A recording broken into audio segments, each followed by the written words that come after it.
Hey, mister, you want something different? I know a place full of different things. 31 seconds.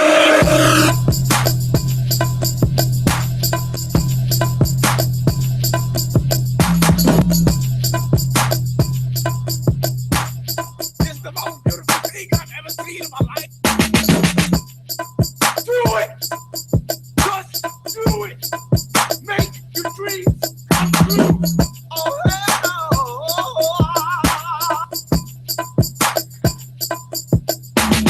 This should be played at high volume. What's up, people? This is your boy Level here, back with another Live and Level Gamers podcast. This is episode 105, E3 Final Takes. It will be turbulence. I have my boy K-Bun 20 in the hangout. For sure. Keith Norris will be showing up here soon. Hopefully D2K show up here soon.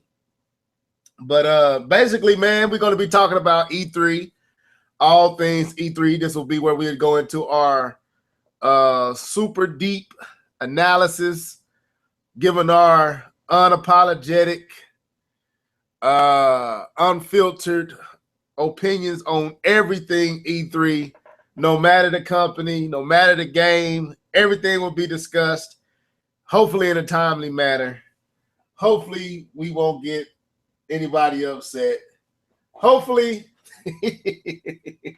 I said hopefully, K-Bun. Man, we'll see about that. We already ruffling some feathers.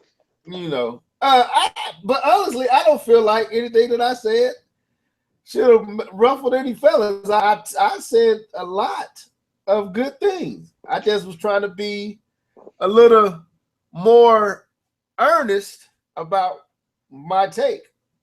I think that's fair. Yeah, no, I think it's fair too. But you understand that I'm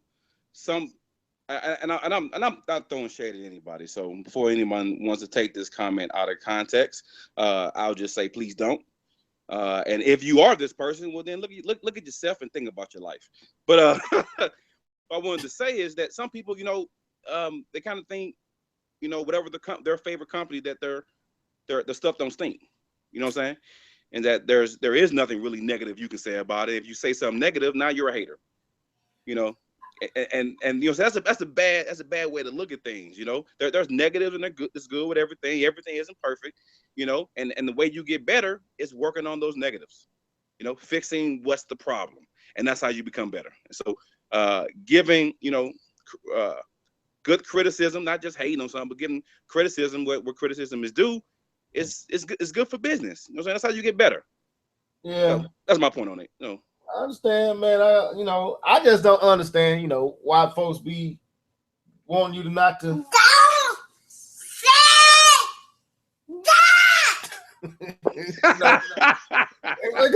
That's kind of how I felt all day today. Like somebody kept screaming this to me.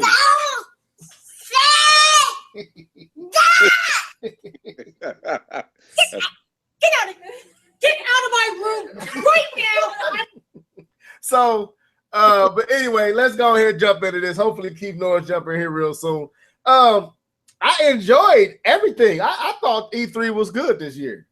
I just didn't go to the extremes that other people went to. That's all. But anyway, what you been gaming on this week, man? Okay. Indie gaming. We'll get that out the way. So, what I've been gaming on. So, I've checked out. I finally got in the mail. GameFly finally came through. So first, let me tell you, your boy is impatient. I am very impatient when it comes to video games. So I got GameFly, guys. And so you put your game in the queue and they send your game. You know how it works. But your boy is impatient. He loves his game. And so I was too late on sending a game back to get my Tekken 7. And so, because Tekken 7 came out last Friday, and so my game didn't get there until like Saturday or something like that. And so they took forever to try to send my game out. And so your boy got a little impatient. And so I went out and I went to my local video store and I went ahead and grabbed the last copy of Tekken because I couldn't wait for GameFly. Oh man, your boy's impatient. So I've been playing on Tekken 7, and for the record, my GameFly game did finally come in. So I'm playing now to the other game back. Spent $8 though, but whatever. So I've been playing Tekken, and I like it, man. It took me a while to get used to it because and the very things you said, it's not a quick time event, but the whole thing where you press a button and there's a whole action sequence that happens and you're not in control of anything. I don't like that. But I've learned when to expect it, when to counter it, when to do it yourself, and so I'm a little bit better with that. So I've been playing Tekken. I played some online matches. I'm a third Dan right now. For anybody who play Tekken, you kind of know where that at. I'm still at kind of the beginning levels, but I'm whooping pretty much everybody I face. And so hopefully I get some good competition. We'll see where I stand. So I've been playing that. Your boy's been trying to finish The Witcher. So I've been playing that a lot. The story is just so deep. It's so deep, but it's so many hours. I think I'm about 60 some hours in, man, and I know I'm far from ending the game. But I don't want to do all the stories, but you can't help it. You get caught up in the story. You want to see how far that story goes, even though it's not even a main quest. It's some side quest, but you want to see how far it goes.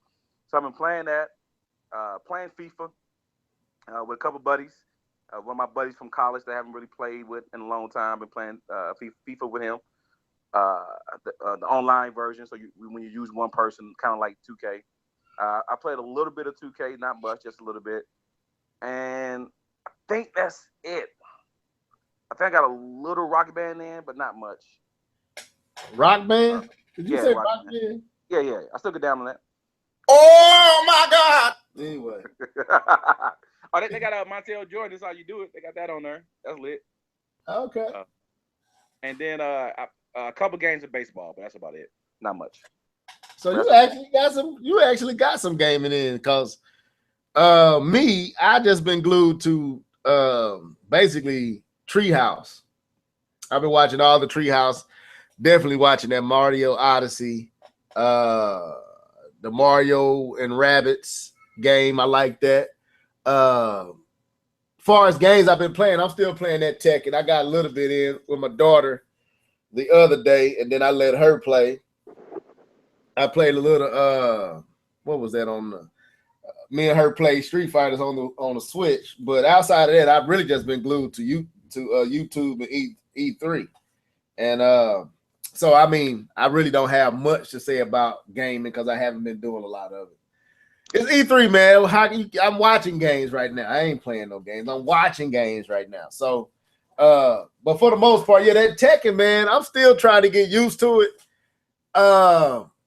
Like I said, I can make it do what it do with Akuma, but I just don't remember. I guess I ain't played Tekken in a long time because I do not remember the moves list, man. I don't remember the jiggles anymore. How you juggle. See, that's how long it's been. I don't even know how to say it. The juggles. That was you're jiggling with it. Go ahead, baby. It's the most beautiful thing I've ever seen in my life. So no, I ain't got the juggles down anymore, man. And I was playing with Hayachi, couldn't remember all the moves. I can still do kind of the uppercut, couldn't remember how to do the roundhouse. With King, I can remember some of the moves. Really never knew how to do any of his real the grabs and everything. Yeah, there's grapples and link slams and stuff. I never really got that good with him. They even changed martial law up on me, man. He don't play all like the same. Do you feel like they changed up the controls a little bit, or it doesn't play like Tekken to you? When last Tekken you played? It differs on the one. I played the last Tekken. Tekken 5. Tekken 6. If it was on the Wii U, it was Tekken 6. Yeah, Tekken 6. Tekken 6. I don't know if they changed up too much from Tekken 6. Like I said, I played Tekken 6, but I played a lot of Tekken 5 Dark Resurrection, which was a little different spin than Tekken 6. It was different than Tekken 6. So they added, I know for my girl, which is Asuka Asuka, what's her last name? Kazama. Asuka Kazama. The cousin of Jin. I know they added a couple of new moves for her, and they switched up one of her moves to make it less powerful. It was a move that you can just press down at angle and kick, and it was a real powerful kick. That cheap linked kick, yeah, man. No, it's not the link kick while you hating player. It was a different kick, and they moved it. They moved it to so now it's longer to do it. So I can't even do that move anymore because it's so fast online. And so it kind of messed me up. But anyway, I think they did a little change, but I don't know. I've only really used my girl. I haven't taken the time to learn everybody else because it takes so much to learn all these people, and they've added like 3-4 new people, and it's just crazy trying to play this game.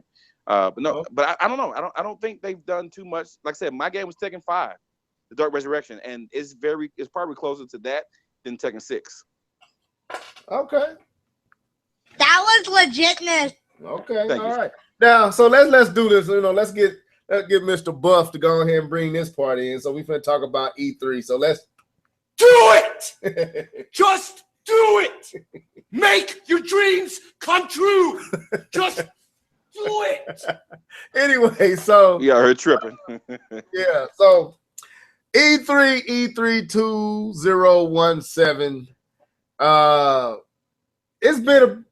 I would say this, man.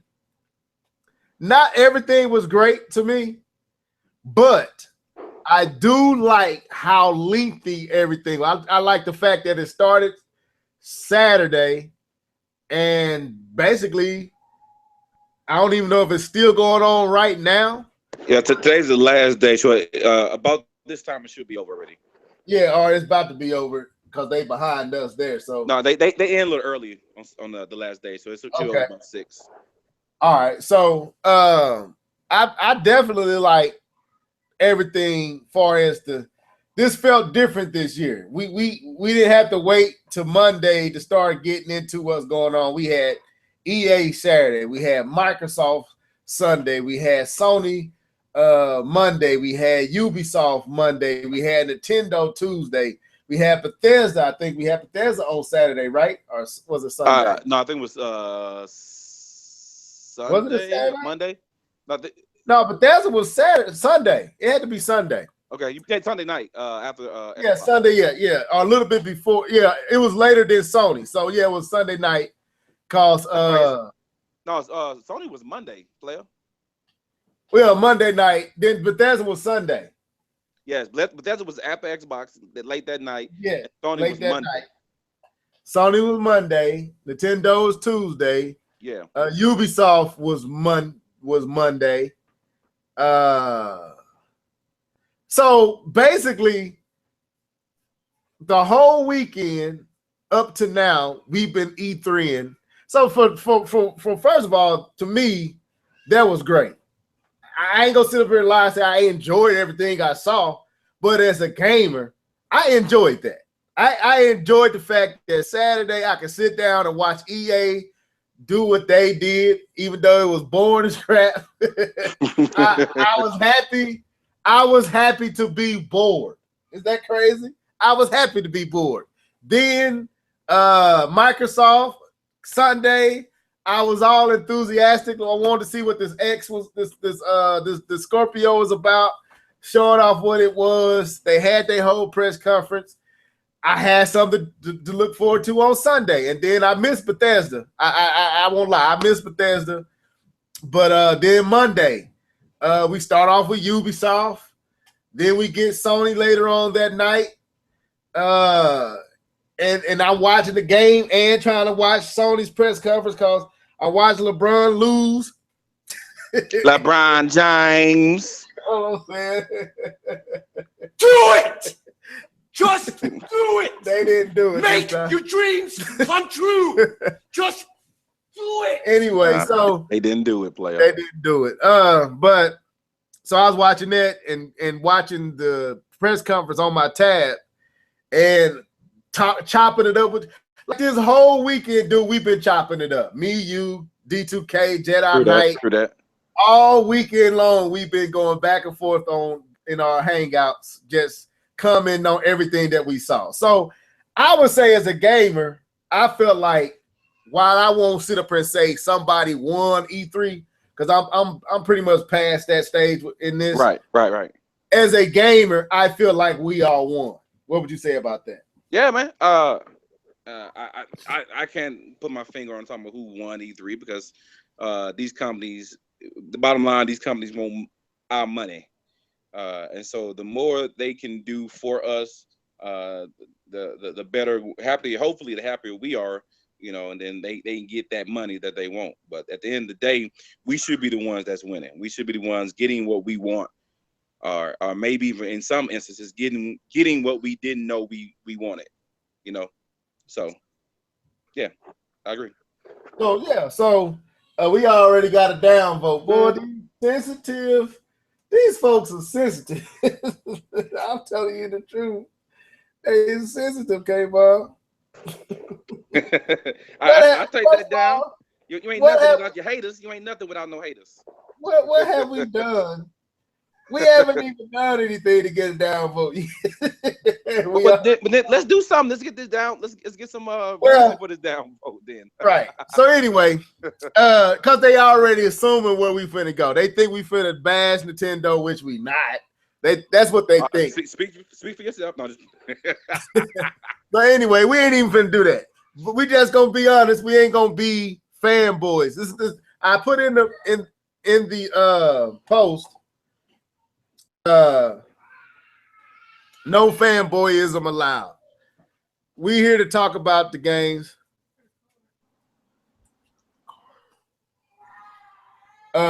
We here to talk about. That was my wife. She was asking me for some stuff, so I was trying to give her my undivided attention. So we ain't here to be fanboys to the point that our fanboyism or our fandom usurps what we saw. We gonna be honest. I'm excited about a lot of things that I saw on Nintendo. I'm excited about a lot of things I saw from Nintendo. I'm excited about a few things that I saw from Sony. I'm just messing with you. I like some of the stuff I saw. I'm excited about some stuff that I saw in Microsoft. Not so much EA. I can't lie. EA did nothing for me. So let's start there, man. All right. And in the comment section, don't feel ashamed to leave your comment. Let us know what you think. But EA, to me, and we kind of started on this yesterday, I'm gonna give my for real honest take of EA. Cool. EA does not talk to me as a gamer, as a person that plays Madden, not like you, K-Bub, as a person that likes sports titles, as a person that likes what they make. It seems like they're not talking to me. They seem like they're talking to the most meticulous, fine-tuned Madden players who know all the intricacies of Madden, all the ways to change and audit and know everything there is about Madden, that competitive online yelling through their microphone. It seems like they talking to that guy. Like the professional Madden players, the professional FIFA players, the professional live players, the ones that might inspire to be in esports and all that stuff, that might want to go across the world and challenge the best players. It seems like that's who they're talking to. They're not talking to me. Am I wrong to say that? I think it's you I understand where you're coming from. I don't completely agree with that comment. And then when I get a chance, I'll kind of explain what I mean with that. But I'm gonna let you finish where you're going with that. Well, okay, fair. So what I mean is, okay, I'm watching the show, and I think they knocked it out the park with Need for Speed. I think that at that moment they were talking to me, a gamer like me. Need for Speed looked good. I liked everything they showed. To me, there was the one game that they showed. I felt like everything else was so spliced and cut with so much uninteresting verbiage in between it, mangled all up together, that it just made everything not interesting. Like, so I'm trying to see Madden, how Madden looks. They ain't really showing me how it looks. They showing me little gauges and points of how you isolate the foot and show how now the foot really turns on an axle. And I don't care. I don't care that I can see his muscle flex when he run up the field. I don't care. I want to see the game being played in motion and see how it looks. And it felt like EA just never would let the game speak for itself. That's how I feel, man. So all they talking and points and all the fine tuning and the physics and we put this on this player and we got the real movement and motion and all that stuff. And you seeing a sports guy in all this black garb with all these attachments to him, running and kicking a soccer ball. And I'm like, I don't give 2 cents about this. Just show me FIFA. Just show the game. that's the equivalent of EA's whole press conference to me. Even down to Anthem. They didn't even show Anthem. They showed you walk to this what would you call exosuit. It opened up, you get inside it and stand up and make a beastly pose. That was it. I'm like, man, no, man. So that's how I felt about EA. I felt like EA didn't do nothing for me as a gamer. You have the floor, my friend.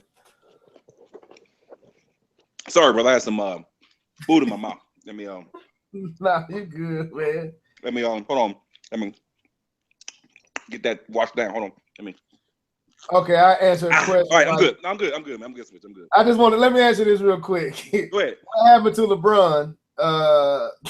He lost. That's what happened. Oh, he already know what happened to LeBron. All right, so let me fill you in, Level. Let me fill you in. So I like how you described it, but you have to understand when you're talking about people like me. You're talking about people who understand that they changed how the D-line gap assignment works in Madden. That see, there you go. Go ahead. Just saying that D-line gap assignment. that they changed how the force defender comes down and plays the outside run, and how the cutback defender stays back and waits for the cutback instead of overplaying it like he usually did. Like I know all of that.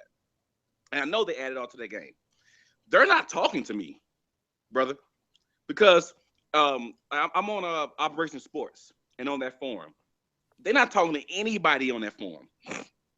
Who they're talking to is the casual, the guy who is going to probably buy Madden anyway. They're showing him Madden because what we want to see the game in motion. We want to see if that force defender really comes down and plays the outside run like you said he's supposed to. That's what we want to see. We don't care about how all the flash and all the shine. We don't care about that. We want to see the game in motion. We want to make sure that the laws of football is being portrayed in the video game. And that's what we want to see. So that's why I say I wanted to make sure I clear that up with you, because from our point of view, from those we call ourselves sim gamers, you know, we want to see the game in motion. If you look on the forums right now, we're going all over YouTube trying to find out who's showing leaked footage of the Madden game because we want to see how it plays. So you agree that not enough of the actual game. Heck no. So you don't agree with that? No, I agree with you. I'm saying heck no, they didn't show enough of it. Okay, so it's bullshit. Go ahead. It's all this crap, man. They show, and actually, I think my grade is slowly dropping with the more and more I talk about EA. I couldn't believe what you were saying. I'm like, K-Bomb, did you see the same press conference I saw with EA? And there's no way that you could have got any excitement from this press conference, man. Even though, as a fan of games, I was happy to be bored. I really was. I was happy to sit there for an hour or so and be bored. I ain't gonna lie. I was enjoying the boredom, but it was boring. Anyway, go ahead. So I wasn't bored. I wasn't happy with everything I saw. Well, I was happy to finally see what that new game mode for Madden was going to be. The long shot Yeah. story mode. I was happy to finally see that. But I was mad to actually see Madden being played. I was all just just in engine video. So I was happy. But I was happy to see what it was. I was not happy when they showed FIFA because all they showed was a little trailer. All they showed that dude. What's that famous soccer name? Ronaldo. Yeah, they just showed him in a green suit and I guess a black suit with all these attachments. What they were showing you was that I know what they were showing me. I'm just saying, why do I your moves? But what for some people? So for that part is important. For who? That part. Now that part is for people like me to know. Right. The one thing we've complained about EA is that their game doesn't have. It feels like you're playing the computer. It doesn't feel like you're actually playing against, the Raiders. You're actually playing against the 49ers. It feels like you're just playing against the computer, which plays the same despite being the Raiders, the 49ers, the Cowboys. That's been one of our biggest complaints. And they were showing you that, hey, we have these signature moves so that when you play against Ronaldo, it feels like you're playing against Ronaldo. No, thank you. No, thank you. No, thank you. But anyway, man. So let's look at this. Let's talk about some of these games. Okay. So they showed, like I said, Need for Speed, a new Need for Speed. I don't know the exact name right now. I'll find it here in a second. That is my joint though. Yeah, Need for Speed was Payback. Yeah, I didn't like what they showed though. I did. I liked how. Okay, now like I don't Fast know. and Furious. That's what you were doing. Well, I liked it, but I don't know. Furious. My thing is that was that actual gameplay, which I'm thinking it was. Yeah, it was. I liked how they was chasing down the car to get the Porsche. No way. And she climbed into the truck, way. Wrapped out the Porsche, and then the cop showed up, and now she finna go on. I did like that. It gives it another take on it to me. I ain't think that was bad. I didn't think it was bad. I was cool. I play Need for Speed to race. I don't need all this heavy story to make me. And I'm not racing. But that back in the day, let me ask you this. Did you get more enjoyment out of outrunning the police in Need for Speed than the actual racing itself? I love. To me, it's online races. Okay, people. Me, it was outrunning the police. I just love just getting my stars up and being so infamous that I got helicopters and all type of cars after me, the police coming from all different angles and seeing how long I can stay on the run. To me, was more exhilarating than actually racing people. Nah, to me, it's the racing. I don't care about the police doing the chases. To me, it takes away. I want to do the races and show that I'm the best racer out there. I don't care about the police chases. Now, if they're in the race, that's fine. But I don't care about that. I want to race. I want to do the drifting. I want to do the speed racing, the speed run, the laps. That's what I play Need for Speed for, and the customizations. That's what I want. I like them stealing the cars. I like them jumping in and out of cars. It was. Oh, she's stealing. I like that, man. Anyway, so Battlefront, Star Wars Battlefront. What do you? We got to get through EA. We can't spend all day on EA. Did anything about that stand out to you? We got into a back and forth, me and you in the hangout, and I think and Twitter about this game. What did you like about it? So I like they addressed a lot of the issues from the first one. The first one had so much potential, but it failed on so many levels. So many levels it failed. But it had potential. It was a lot of potential there. But they didn't capitalize on it, man. So I wanted them to give another try and see if they can, fix those problems. Because it was a fun game, but I said this a long time ago when we We talked about it, but it felt soulless. It Yeah, was a Star Wars game, but it felt soulless too. soulless. But this one looks like they put the story mode into it. They put a lot of effort into it, and I'm excited about it because it seems like they're trying to fix the issues that were wrong with the first one. So I like what I saw, and so that's why I was more excited about it. I'm gonna say this, man, and it might be unfair on my end because ever since I've seen 1313, I haven't cared about any Star Wars game they have showed since. And I know that after that, Disney bought Star Wars, so they gained the rights to Star Wars and gave the rights to EA to make Star Wars games. I'm still mad about not getting that 1313. To me, nothing has come close to the feeling I got when I first saw that game and them in the ship fighting, and then it blew up in the side and they jumped out onto the thing. And now I don't know if that was real gameplay or not. I have no idea. That was the same year they showed what's that game that you said they lied? Watch Dogs. Watch Dogs. That's the same year they showed Watch Dogs for the first time. So they could have been lying. But Star Wars 1313 to me, man, is the Star Wars game that I would like to play or some equivalent to that.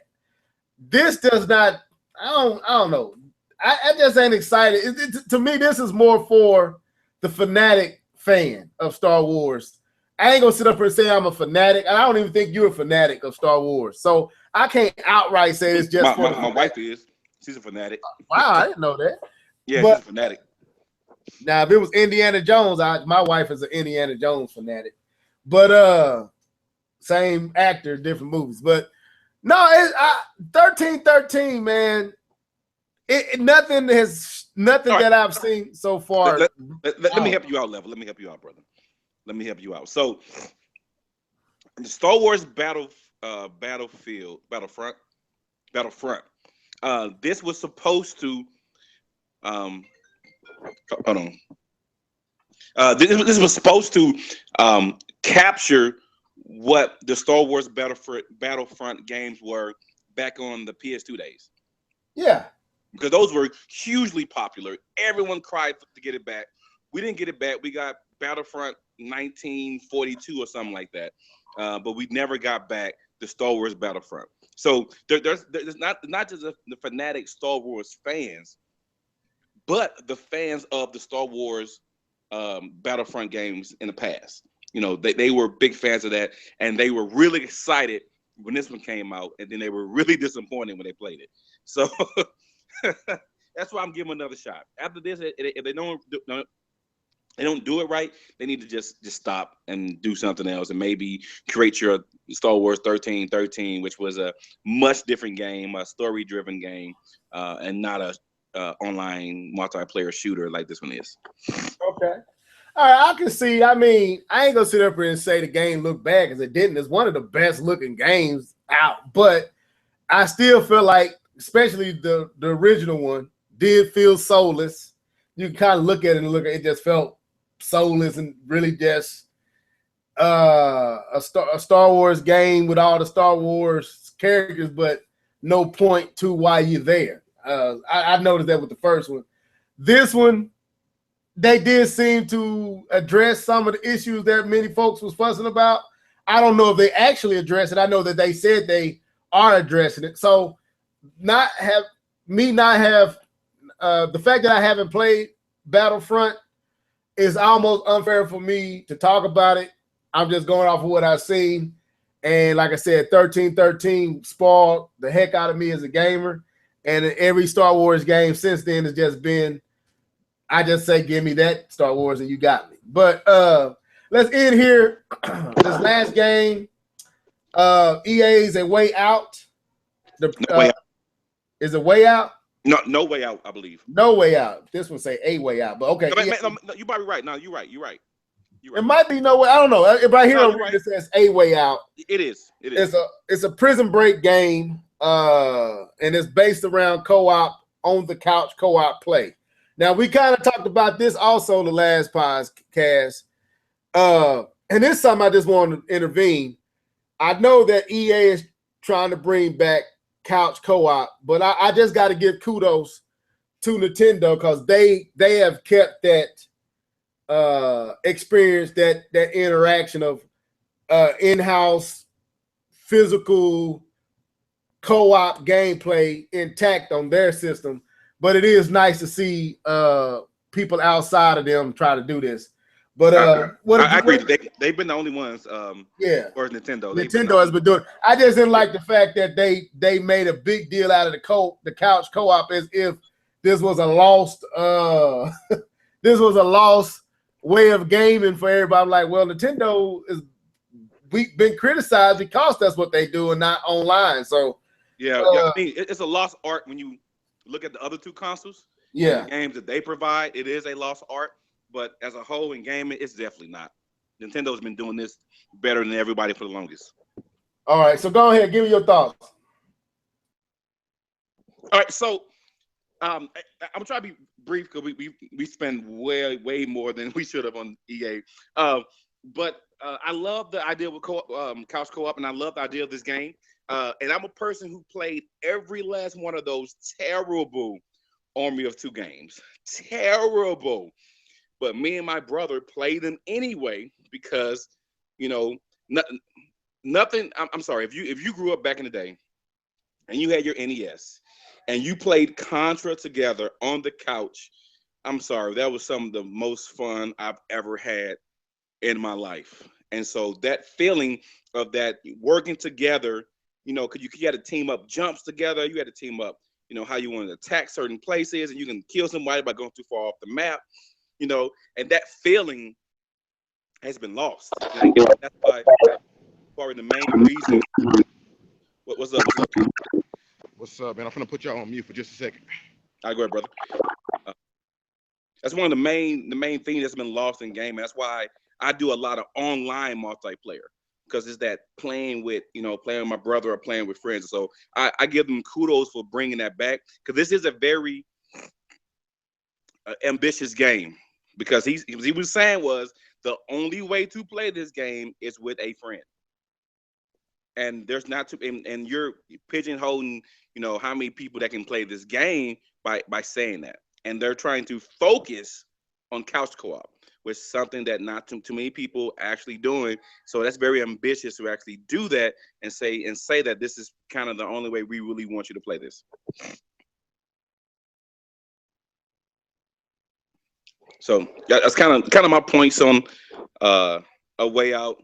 I know other people may disagree, but like I said, I'll probably definitely be getting this game because of my me and my brother. We always play games like this, especially even the bad ones. We've worked our way through some of those terrible Army of Two games, and anyone play that game, you know exactly what I'm talking about. And is it the same people who made? Did they make Army of Two? No. This is by a different development team. Yeah, this is a Tale of Two. Did they make a game called A Tale of Two Sons or something like that? Yeah, two brothers or two sons. Yeah, and that was a very unique indie type game. Where I think the way you played it, if I'm not mistaken, if this is the same game, I think the way you played it is that the left joystick controlled one brother and the right stick controlled another brother. So you use both characters, but both analog sticks controlled a different person, and they were always on the screen. So it's very different. If I'm remembering correctly, this is the game. Okay, all right. Well, let's move on. Keith, we're gonna bring you in on this Microsoft conversation because we've been on that EA too long. So, so the next event we saw was Microsoft's. Now we all been anticipating. Well, some might have been anticipating, others just waiting to see what the whole spectacle about the Scorpio is going to be. So we found out that it's called the Xbox One X. So let me get your thoughts. What do you think about the name, man? Did you feel like Microsoft went the right way with the name? No, they did the same thing that Nintendo did. They made the same mistake. It's a silly name. I think they should have kept the Scorpio or something else, or Xbox Elite, kind of like the controller. No, I don't like the name. Some people have put together and made it. If you spell it out, it just spells Xbox. So Okay. no, I do not like it. And I'm in my car. I'm in my car right now. So No, you good. You good. K-Bone 20, did you like the name? Man, that name is stupid. I'm sorry. I think it's dumb, man. Come on, man. And I said before, mother's gonna go out and buy their sons a system, and their son gonna say, "Give me the Xbox X," and the mother's gonna hear, did he say S or X? And they're gonna go out there and see that the X is $200 more than the regular Xbox X. I mean S, and they're gonna buy him their own system, and Billy's gonna get mad and throw a tantrum at his mother. So I think it's a dumb name. So they could have done a lot better than that. But that's my point. I guess I don't feel like it's a dumb name. I feel like it's a lazy name. I don't feel like it's dumb. I don't feel like it's gonna cause as much controversy as people probably trying to say it will. Just like I didn't feel like the Wii U was a bad name in general, but I don't think it caused well, it did. I ran into a few situations where people was confusing the Wii U with the Wii, but I don't see that happening too much with the Xbox X and S. I think that'd be all right, but it is a lazy name to me. But I mean, maybe y'all right. It could end up being problematic and confusing when the uninformed go out to purchase, like you said, K-Bum, an S, or they went to go purchase an S and buy X, or they went to purchase an X and buy S. So hear me on this, bro. Hear me on this. Xbox need to find out how they want to increment their systems. We don't win Xbox. We don't win the whole 360.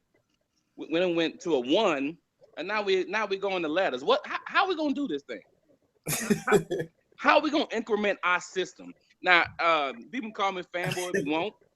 But you know when you get in the next Sony system, it's gonna be 5, it's gonna be 4, it's gonna be 3, it's gonna be 2, it's gonna be slim. This is the 2 slim, this is the 3 slim, this is the 4 slim. You know where you at. So I guess, man. I mean, I feel like they need to drop. If they do anything, drop the 1. That can go. If it's the Xbox S, the Xbox X, that still don't work. So, because I'm used to saying the 1. But anyway, so let's talk about these games, man. So they went through their whole spiel about the Scorpio. It's the Xbox One X. It's small. It's the smallest. The smallest console they ever made. It's smaller than the S. Was y'all shocked by that? yeah, actually, I am kind of shocked about it. Because if you talking about 4K gaming, I mean that's a lot of heat. You know what I mean? And then I looked at the top of the box. They didn't have like the vents like the original Xbox or the Xbox One S. I'm curious to know how they put this thing together and how they're getting that heat out of there because they got that cooling system. Cooling system. Oh yeah, that's right. Was it vapor cooling? My bad. I take that back, man. Vapor cooling is the future. Yeah, man. I was shocked. I just because Xbox, I'm sorry, man. They just have the habit of creating humongous things because we're Americans. The first Xbox controller was huge. Lord have mercy. And it had buttons everywhere and white buttons and black buttons. And that's probably the closest black and white gotten along anyway.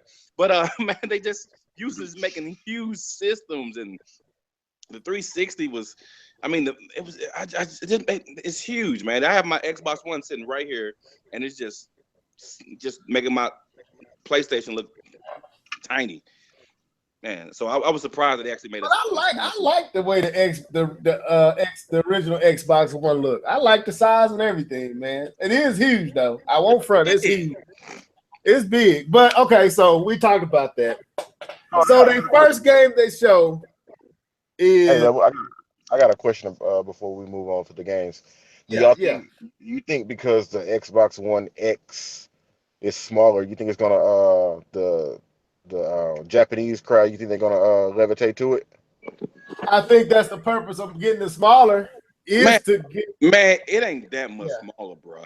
It's smaller, K, but it ain't that much. Have you seen the S? Have you seen the Xbox One S? Yeah, my buddy got one. The Xbox One S ain't that. It to me, it's about the size of the PlayStation 4. It is, yeah. But Yeah, so no, I'm saying that the X is not that much smaller than the S. But it's smaller though. It ain't that much smaller, It but is it definitely is smaller. So I agree. yeah, man, we told you we ain't doing that anyway. So yeah, I think Keith, I think you're right. I think this is absolutely geared towards getting more Japanese or the Japan market to like the Xbox. So and they catered. They had a lot of games that were made by Eastern developers too. So, but let's get into it. So yeah, I think that's part of the strategy with the size of the thing. So, but I don't know if that's going to actually work. But I think it do have something to do with it. So they get done talking about the Xbox One. They finna show the actual how things look. And the first game that they show is Forza. And now I'm a stickler for presentation. But let me put this out here. Sometimes Microsoft be doing too much. So they have a real Porsche, the first time ever seen by human eyes outside of the creators of it. And they pull out this Porsche, pull off the covering, and here it is, a Porsche on the stage. And then they go off into showing Forza. I'm just going to say right now, that was totally, absolutely overboard and unnecessary. We didn't need the car. And they did this before. I remember that last time they showed Forza. Yeah, they showed that. It's like, again, the same thing with EA. Who cares if the calves, if I can see their calf muscle flex when they run? I kind of do. I think it's cool. I know. I'm just saying. No, I'm not saying it's cool. I'm not saying it's not cool. But it just said it. I don't care about that. Just like I don't care about this Porsche being on the stage, Microsoft. I don't need you to show me this Porsche to show me Forza. Can I give a confession here? No, Keith, what you got to say? No. Let me get a quick confession. It'll be really quick. I am a person who has paused a basketball game to look at the sweat on the players. Stop it. I am too. I have done. I have, bro. I paused like, oh man, that sweat looks so real. But guess what, K-Bum? That's when I'm at home. That's when I'm at home and I'm able at my own leisure and time to see that. I don't care to see that at E3. Just show me the game. Let me see the game in motion, how it's played. Then we can get into the intricacies of it, the details of it at a later time. I don't need that here. Anyway, that's just me. But I felt like the Porsche car was absolutely too much. What you think, Keith? Did you think it's too much? I'm not gonna lie to you. I came in on the Xbox conference when they were talking about Assassin's Creed. But man, do they have to talk about Forza every year? We know it's coming. It's kind of like that when Ubisoft did the Just Dance. Like you already know it's coming. Do you have to do it again? Yes. It was to me, I think they wore out Forza to the point that unless you are a fan of Forza, you don't care. It wasn't like me, and it ain't that I'm not a fan of racing games, but like you said, Keith, I'm sick and tired of seeing Forza. That's how I feel about it. Sick and tired of being sick and tired. Yeah, I'm sick and tired of Forza, man. I don't want to see. You don't lead out. Forza should be somewhere in the middle of your show. It should not be the game that you're trying to show off, even though we know it's a beautiful game. I don't care to see that game in 4K. I really don't. I mean, but that's me.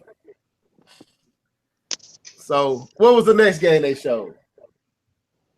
Wasn't it Assassin's Creed? Let's just say that. Let's just say that. Okay.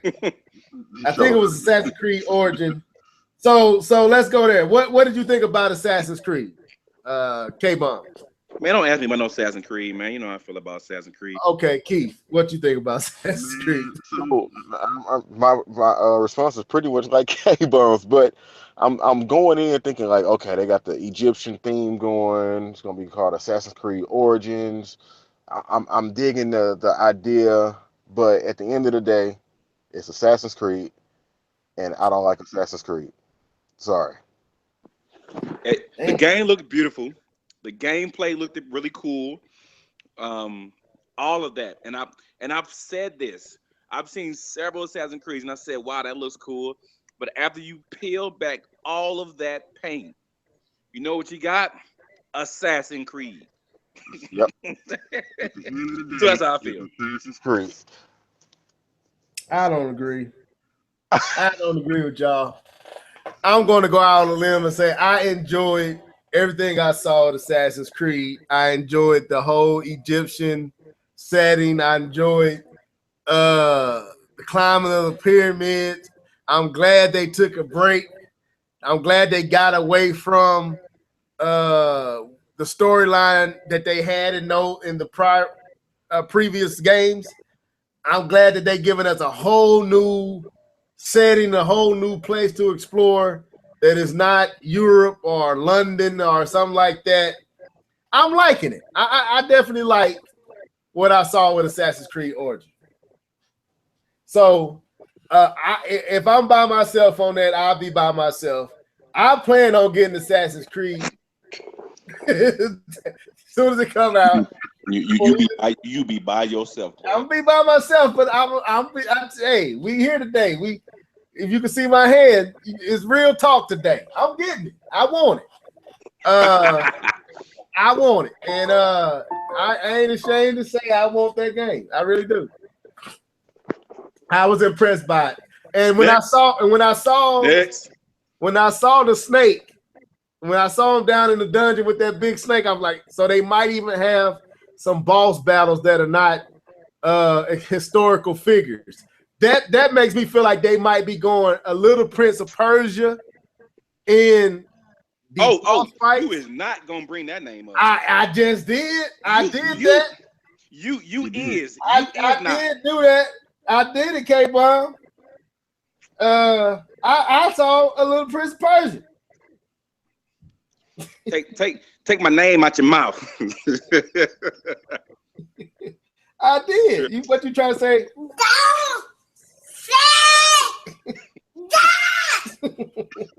Exactly how I feel. You tripping? No, I think it's gonna be cool, man. Okay, honestly, I mean, for real, honestly, you didn't get any hints, a feel of Prince of Persia at all? Well, if you remember what I said, because I said this in the chat, I said if they took that game and put the words Prince of Persia on the front and not call it Assassin's Creed, I'd have buy day one. Oh, come on now. Man, I don't, because his name is just like Call of Duty. Remember on Sony's press conference last year, they showed this space game, and they were shooting in space. And I was I'll be right back. Go ahead and talk. I'll be right back. No problem. Remember this, Keaton. Last year, they on Sony press conference, they didn't say what it was. It was a space game, and they were doing this, and they were showing this scene. They were shooting in space, and I was like, "Wow, this game looked pretty cool." And I'm watching it, and I'm like, "Hold up, that looks familiar." Wait. Oh no, this is Call of Duty. Oh heck no, you ain't gonna get me on this bull. I know what this is, and that's how I feel about Assassin's Creed. No man, you don't get me on this bull, man. You can, like I said, if you named it something else, Call of Duty gonna name a different game, and make the same game and name it different. I'll give it another try. But I can't do Assassin's Creed because Assassin's Creed is Assassin's Creed, and I've been lied to, and I can't do it anymore. So that's how I don't care. I don't care what you say. That game was. This is the most beautiful thing I've ever seen in my life. That's what it was. Anyway, so sound bites. another game that they showed. I ain't even finna talk about all these games. Talk about the big games. Talk about the games that matter. I want to go to this game because it's gonna play into me and Nee was having this conversation on under my last video. But they showed Super Lucky Tales. I think that's what it's called. Super Lucky Tales. Now, the Nintendo fan in me rejoiced when I saw that game. Now, here's the crazy thing, though. Me and K-Bum has already played this game. We played the VR demo of this game. So I actually know how the game plays. And I'm here to tell you right now, the game is good. It's real good. It ain't, I doubt it would be anything close to Odyssey. Nah, I know it ain't gonna be nothing close to Odyssey because Odyssey on some whole nother stuff. But if you like Mario 3D World, if you like Mario 64, Mario Sunshine, that type of stuff, this game is gonna give you all that and then some. It's good. So I'm impressed that Microsoft has a game that caters to that audience. So they didn't just give you the shooting, because we said it when we was talking, like even Keith said it in the comments when we was all in the hangouts, like, man, all Microsoft show is gun games, because at that point, that's all we had seen is pretty much a whole bunch of gun games. And then out of nowhere, they show us Super Lucky Tales. So I had to be father for a second. Sorry for the muting. So what did y'all think about that game? I'll start with Keith first, then Cape, I might come to you. Day one. I'm getting it day one. When I saw it, and I was looking at how to, this dude can't get over this hump. I'm gonna get over here. It's kind of loud. When I saw it, I was like, man, that game looks good. And I was really, like you said, I was so shocked that Microsoft had a game like that at their press conference, because I wasn't expecting anything like that. I was just expecting more of the run-of-the-mill shooters, some grays and browns and stuff like that. And you got this colorful game that just stuck out like a sore thumb, and I really like it. It gave me vibes of Super Mario 3D World. Yeah. So I'm digging it. Like I'm not gonna sit here and hate on it or anything like that. Yeah, it's gonna be day one for me. This is the most beautiful thing I've ever seen in my life. Anyway, K-Bug, go ahead. What did you think? Even though you've seen it. Well, it made me think. It made me think that maybe Xbox was going VR until we heard the announcement that they weren't. So I kind of put that under the table. But other than that, yeah, man. I mean, it's cool, but like I've said before, man, I do not play platformers, and so while the game looks good, oh my God, I'll never play it just because it's a platform. I don't play it. Oh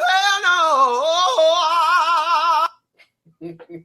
Man, you gotta start playing platforms. Man, you gotta at least give one a try.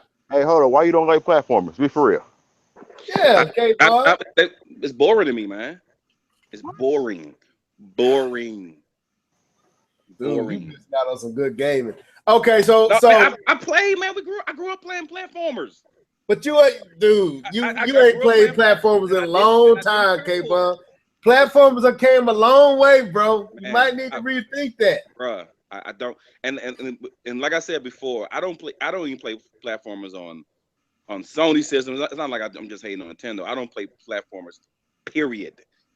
I don't like it. I tried to play the because I really liked how it looked on the Wii. And I told you, Level, it was the first platform I actually tried in a long time. I tried to what was the game? The Rayman. I tried to play Rayman, and I didn't like it. I couldn't do it. It was boring, and I'm like, this is not fun. I'd rather go play something else. Okay. Well, let's move on. So they showed Cuphead. I think they even gave it a date. We won't talk about that. What else did they show? I will say this: when they did show Super Lucky Tales, I thought my prediction of Conkers was about to come true until they showed the two I saw, the Fox, and I was like, oh, I played this game before, but I thought that was Conkers when they was showing them running behind the lettering. You really couldn't see them. I thought we was about to see Conkers. I thought Rare was coming back, but anyway. So let's move today because they showed a whole bunch of other stuff that we don't care about, and it's gonna make it too long. We got to get on to these other companies. So, what did y'all think about Anthem? The EA talked about it, but they showed it at Microsoft's conference, and we kind of touched on it. But let's go into detail on it. What did you think about Anthem, Keith? I really want to like this game. I really do. I think graphically it's one of the best games of E3. And that demo that they showed, like I didn't really like all that chatter that the folks were having, because I know that's not gonna be in the game. But I really want to like it. I just don't know if I'm gonna have the people to play with it. And that's what happened with me in the Division. Like I didn't have people to play with it. Well, so you got us. You got us. I'm playing on I'm about on PC. Oh, well, forget you, elitist. No, go ahead, man. I have to get a new console or something. But other than that, man, the game looks great. Like that idea, I don't know why we haven't. If we have had that idea, somebody correct me in the chat. But I don't know why we haven't had like these mech type suits before. I think that's incredible. And then flying around and seeing all this stuff, man. Man, I'm loving gaming right now. That's all I can say. K-Bun, what was your thoughts on Anthem, man? I was drooling the whole time watching that. That was beautiful. And then when I saw the gameplay, I'm like, oh, thank goodness it doesn't look like a tired gameplay. And then when I saw them when she was going to shoot those people, and it popped up, and then it did like the Tony Stark thing when it started highlighting all the people that the rockets was going to hit. I was like, oh, that's what I want in my life. It's the most beautiful thing I ever seen. That's how I felt when I saw that. It's the most beautiful thing I've ever seen in my life. Exactly. I was just hoping that. Do it! Just do it! Make your dreams come true! Just do it! I'm sorry, man. So, no, I just, but I caught flashbacks of Titanfall. And I just said, don't let this be a Titanfall. It definitely wasn't that. I mean, when it comes out, I mean, like not that it's the same thing as Titanfall. I mean, the same. I was excited for Titanfall until Titanfall came out, and it felt like a Call of Duty clone with mechs. That's what I mean. Okay. Yeah, I'm gonna say I liked Anthem. They looked like Iron Man suits. I liked how they was. I didn't like the commentation. I ain't like how they was talking because it didn't seem authentic. It sounds scripted as I don't know what. But I did like the co-op, the team play on how they was, it was almost like Division, but with mech suits or smaller Iron Man like mech suits. I think it's gonna be cool, man. I'm just hoping it actually turns out like what we saw, and that we don't get a watchdog type of situation, which that being the Xbox One X, I'm pretty sure that was probably how it actually looks. But I'm very curious how that looks on the actual just Xbox, how that look, or how the PlayStation 4 version will look. So, but yeah, Anthem, it got my attention. I ain't gonna say I'm ready to jump off and I'm finna go buy like I am with Assassin's Creed, because Assassin's Creed is a single player game, and I'm a stickler for single players. But Anthem got my attention. If they can do what the Division did and go beyond that, to where, like you said, Keith, I can play with my friends and we can really have a good time, I definitely get it. Like I got talked into buying the Division. I didn't buy right off. King Cooper got me to buy the Division. Then K-Bun It's like, yeah, you need to get on that, man. So we was all in there playing that. So I can see myself doing the same thing with Anthem. So that's EA. So let's move on. So the next company we got to see was Ubisoft. And do y'all hear my babies? A little bit. It's all good though. Hold up.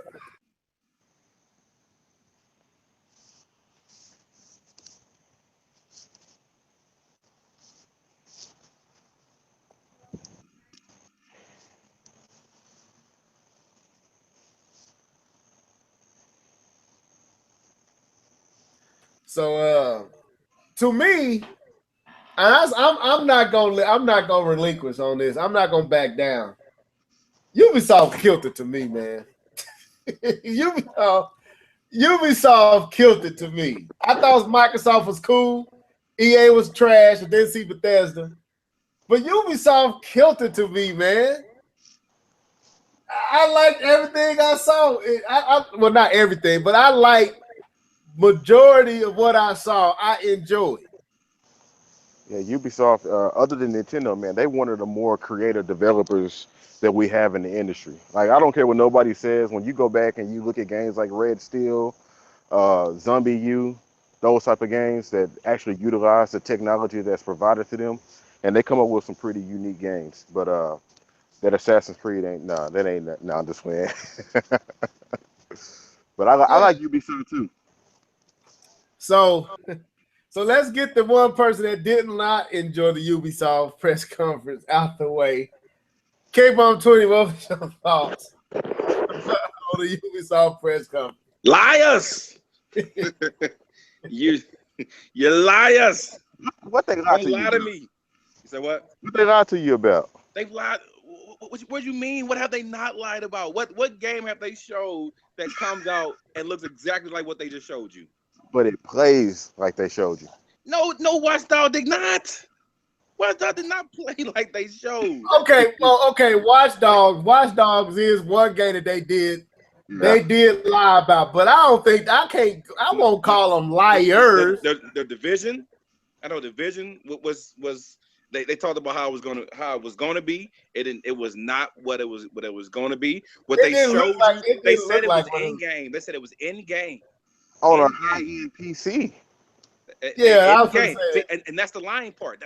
That's the lying part. When they showed the guy in peasants. Say what? Console peasants.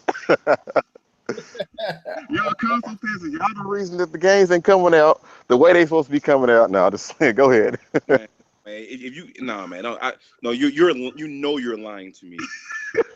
But and Division, when they showed the in-game quote engine, when the guy went up and picked up the water bottle with his hands and his hands wrapped around the actual water bottle, they said that was in-game physics. Y'all played Division. That don't happen in Division. You lying to me. You lying. Let me ask you this. Let me ask this though. Why you would tell the truth? And I agree with Keith.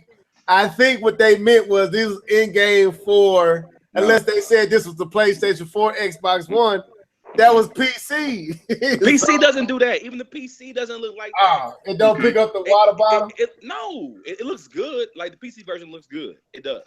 Okay, K-Bon, I'm going to give you one. What about The Witcher? So when they showed The Witcher didn't come out looking like that. They had to downgrade. What about Mass Effect Andromeda? Because we had this conversation. We don't need to get back on this. I'm not saying that other people don't lie. I'm not okay. That's not the argument here. The argument is that Ubisoft is liars. Let's stick to the point here. I'm not saying that no one else lies. They lie. I'm saying that Ubisoft is a quantified, reliable liar. Like if you expect something, just expect what you saw. There's going to be some aspect that is not going to be the same when you get it. I mean, it just ain't. They're going to wow you like, oh my God, you get it. You're like, oh, well, that was a bait and switch. That's what I mean. What's 9 plus 10? 21. That's Ubisoft. Okay, but let me say my point then. Okay. All right. So let's run the gambit. Right. So everything I look at, I'm sorry, and I do a good job of holding off my biases. and trying to control and actually, trying to control those biases. But when it comes to Ubisoft, I can't. Just how, and I said this before, the same way people look at EA with discontent, and they just don't, and like, I just don't trust you, EA. That's how I look at Ubisoft. So I'm hoping people can understand that, because people look at EA and everything they do with the filter that they're a cheating company and they're evil. That's how people look at EA and everything. They are evil. And Ubisoft is liars. No, they evil. Okay, Ubisoft exaggerates and feels. Okay, I give them that. But I would bring up this just that's to get Keith's opinion on it. Because I'm not gonna let you do Ubisoft like that, man. I can't let you do it. Don't do Ubisoft. All right, Keith, and everybody in the comment section, I need y'all attention. I need y'all opinion on this. What y'all call him down here? Graphics whore. Came on 20. All right, EA sells Mass Effect Andromeda.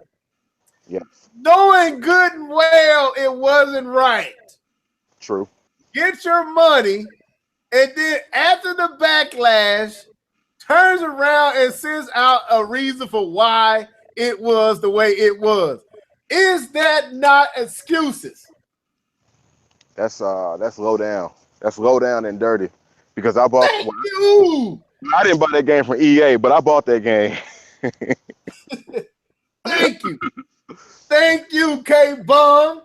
And for one thing, we already had a discussion. We're gonna have a discussion on Eric. We already talked about it. Now, if you phrase it, because it's how you phrase it and how you look at it. I already told you about that. I know.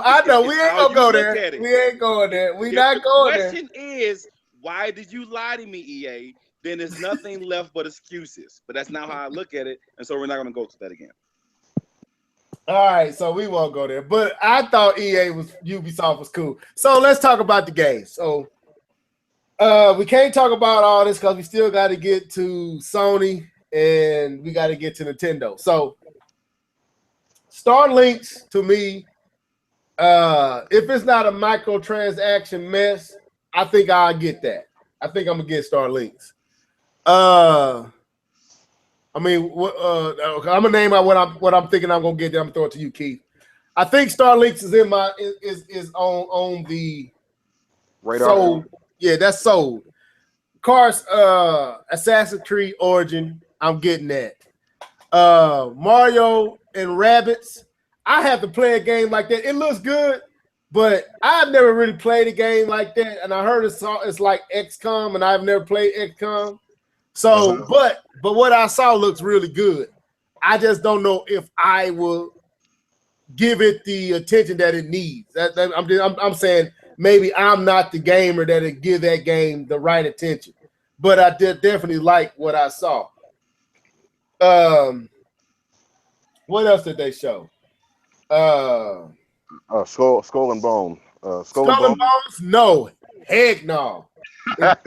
Heck no. After I played Assassin's Creed Black Flag, no, I want nothing to do with ships and Ubisoft. No, not at all. It looks good, but I don't know if it's going to play good. No, I don't need that. I don't need them to take an aspect of Assassin's Creed Black Flag, the part that I did not like, and turn it into an actual game for leveled head. No, I'm not getting that.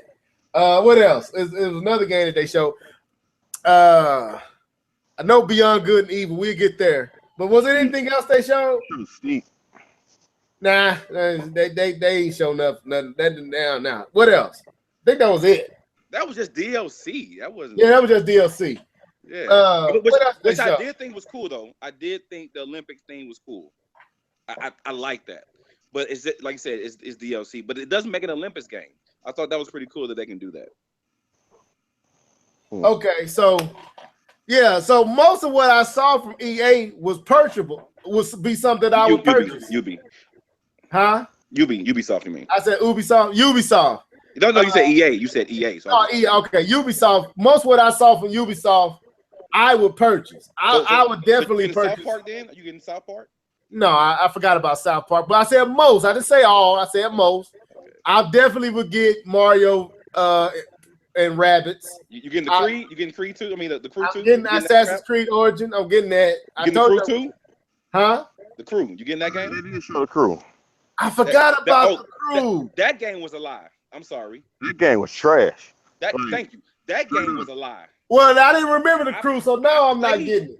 Again, I played that game and it was a lie. And I said, this game, you can only at max race five other people online. That was it.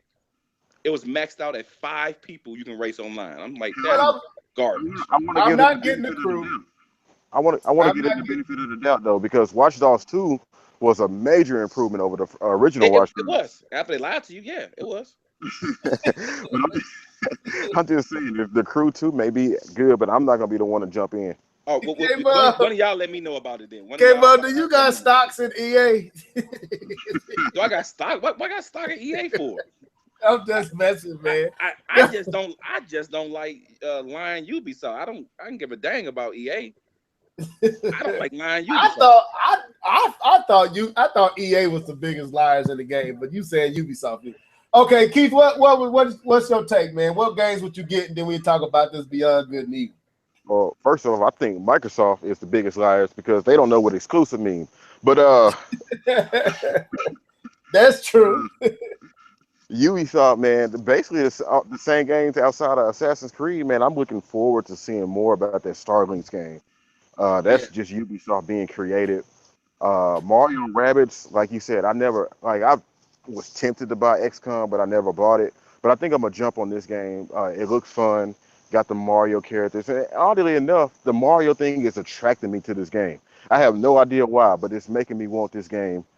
And then Beyond Good and Evil, it's probably not coming to the Switch. It may be coming to the Switch. It don't matter if it comes to the Switch because I'm gonna play that game. That game is being played in my house. What else did I miss? Am I being biased? I think I'm being biased. Yeah. I'm buying the Nintendo games. Now, did you actually get to see the game played at the Treehouse? I didn't. Talking about Starlinks? No, not Starlinks. I don't know if they even played that, but I know they played Mario and Rabbids. No, I got to go back and watch some of the. You need to go back and watch that, man. The Donkey Kong Rabbit is hilarious when you actually see them playing against them. And they said that battle is 30 minutes long. That Really? one battle would take you 30 minutes to beat them. Oh. I was like, dude.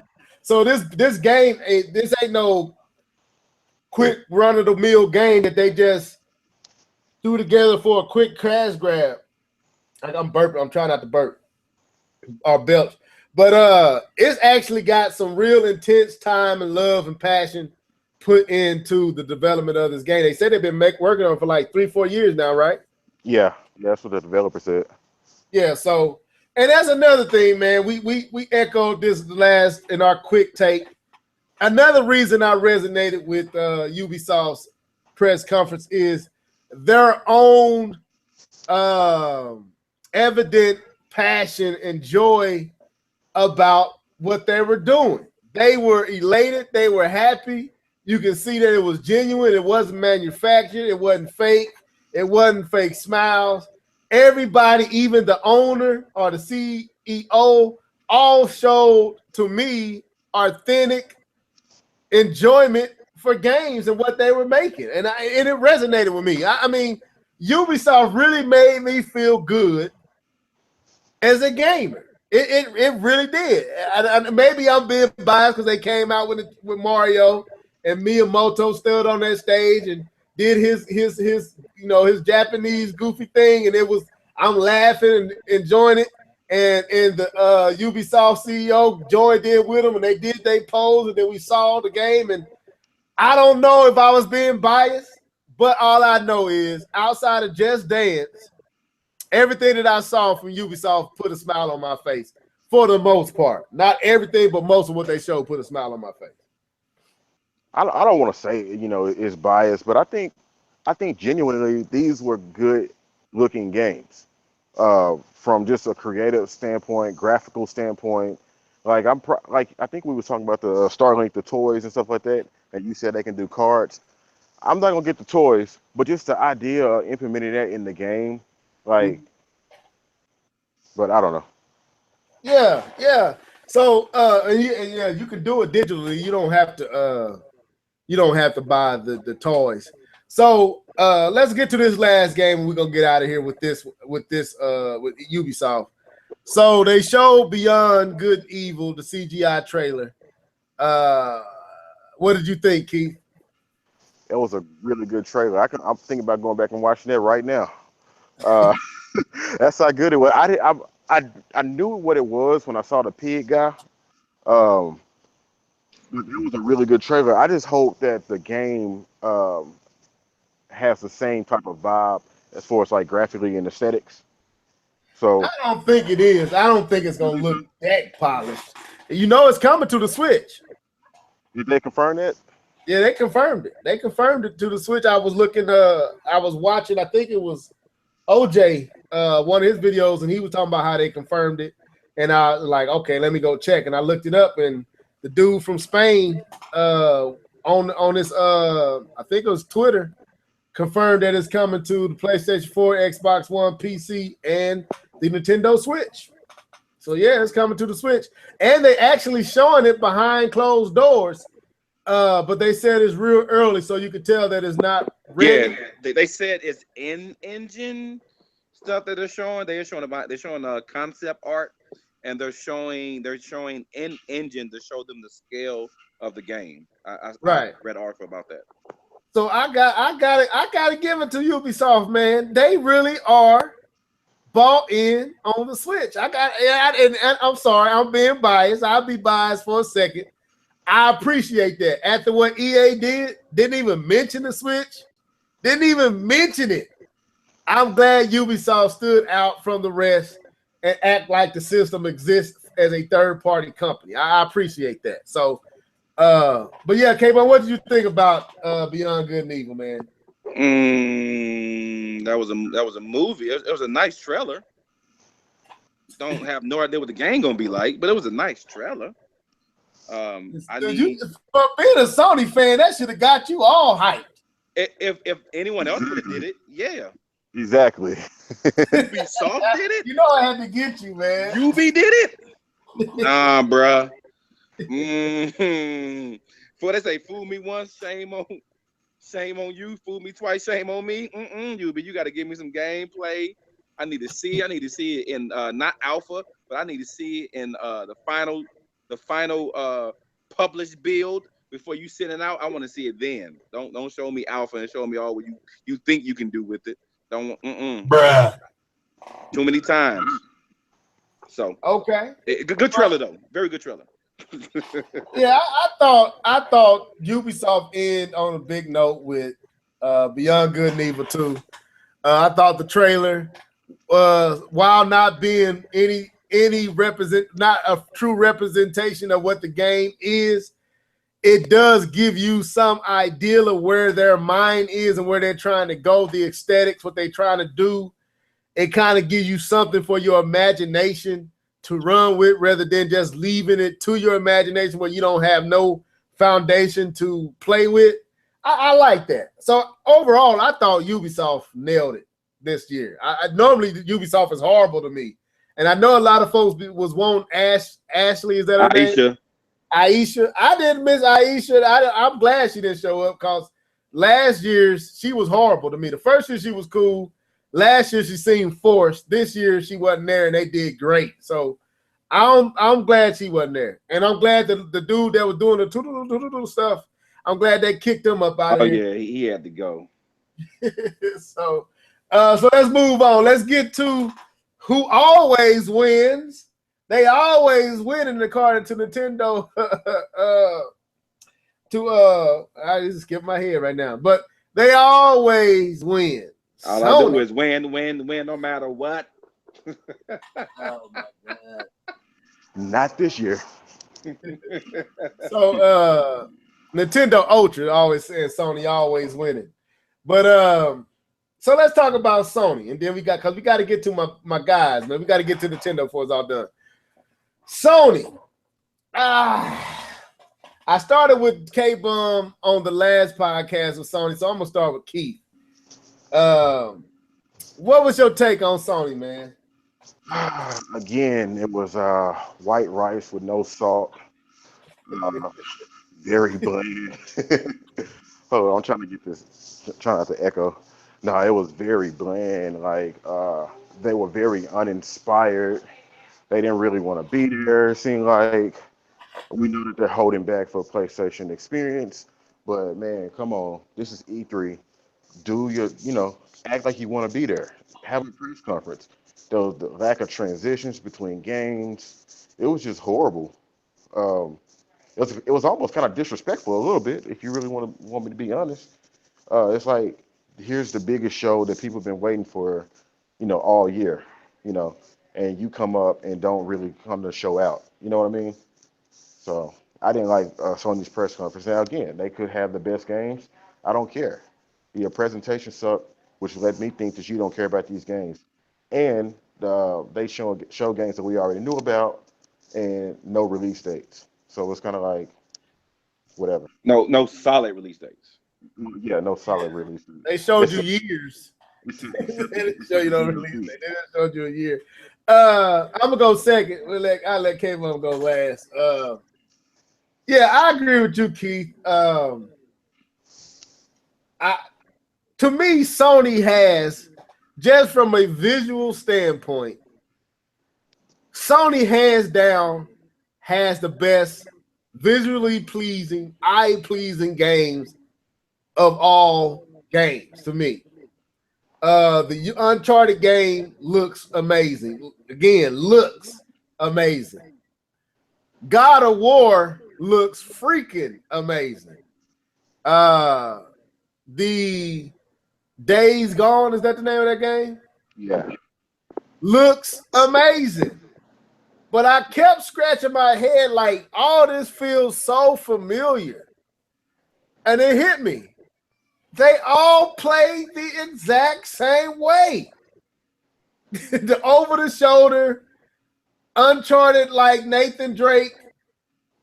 It looked like they just took the template of Uncharted, and every game that they're making from here on out is the foundation is Uncharted's design. Like The Last of Us, Horizon Zero Dawn, this new Uncharted, now God of War, Days Gone. Everything made me feel like this should be Nathan Drake. And I didn't like that. The game looked beautiful. It was boring.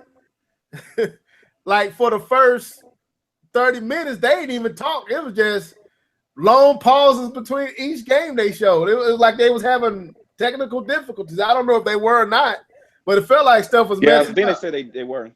Okay, so now of course I'm watching the game at the same time I'm trying to watch Sony's press conference. So I'm not honestly being fair because I was kind of distracted with LeBron and KD. So what I did take and get, Sony didn't hurt themselves in my opinion, but that dang sure didn't do anything to make anybody want anything that they got. They VR aspects they could have left all that out. Sony, like you said, Keith, Sony just act like they just phoned it in to me. They just showed up because they had to. I don't even think, was it even an hour? It didn't even feel like it was an hour. It was an hour. It was right at an hour, right? Yeah, too. it was right at an hour. They just like they cut that thing abrupt. Like, okay, we done. Go, get out of here. So I can't say. I would say God of War stood out to me. It does, and I won't lie to you, K-Bum. It does put me in the mind of Rise on Rome. It fights a lot different, but it still puts me in the mind like they took some inspirations from Rise, Son of Rome. Because Kratos back in the day did not play like it played now. It plays more close to Rise, Son of Rome to me. But it definitely has better fight mechanics than Rise, Son of Rome. More you can do more, but it still feels like that. The storyline looks great. As always, all Sony games look like they got great storylines, great movies, but I don't know if these games are going to be great games. So I don't know. I don't know. It was cool. It was all right.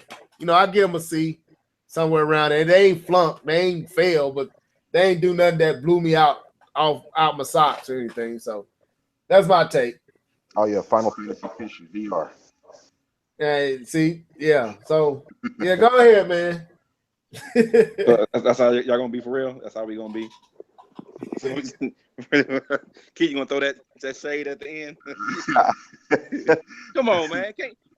If anybody can defend that fishing game, they deserve. Wait, what a slap yourself. They deserve a slap yourself. Can't nobody defend that bull crap. That was bull crap.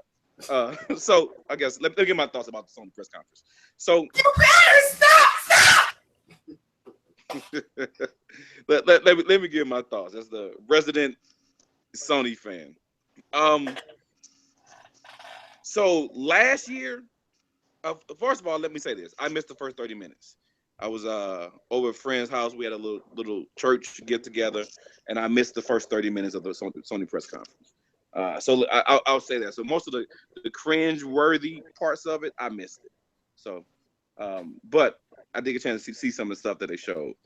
All right. So what they did last year that they showed us the game. They showed us game after game after game after game after game.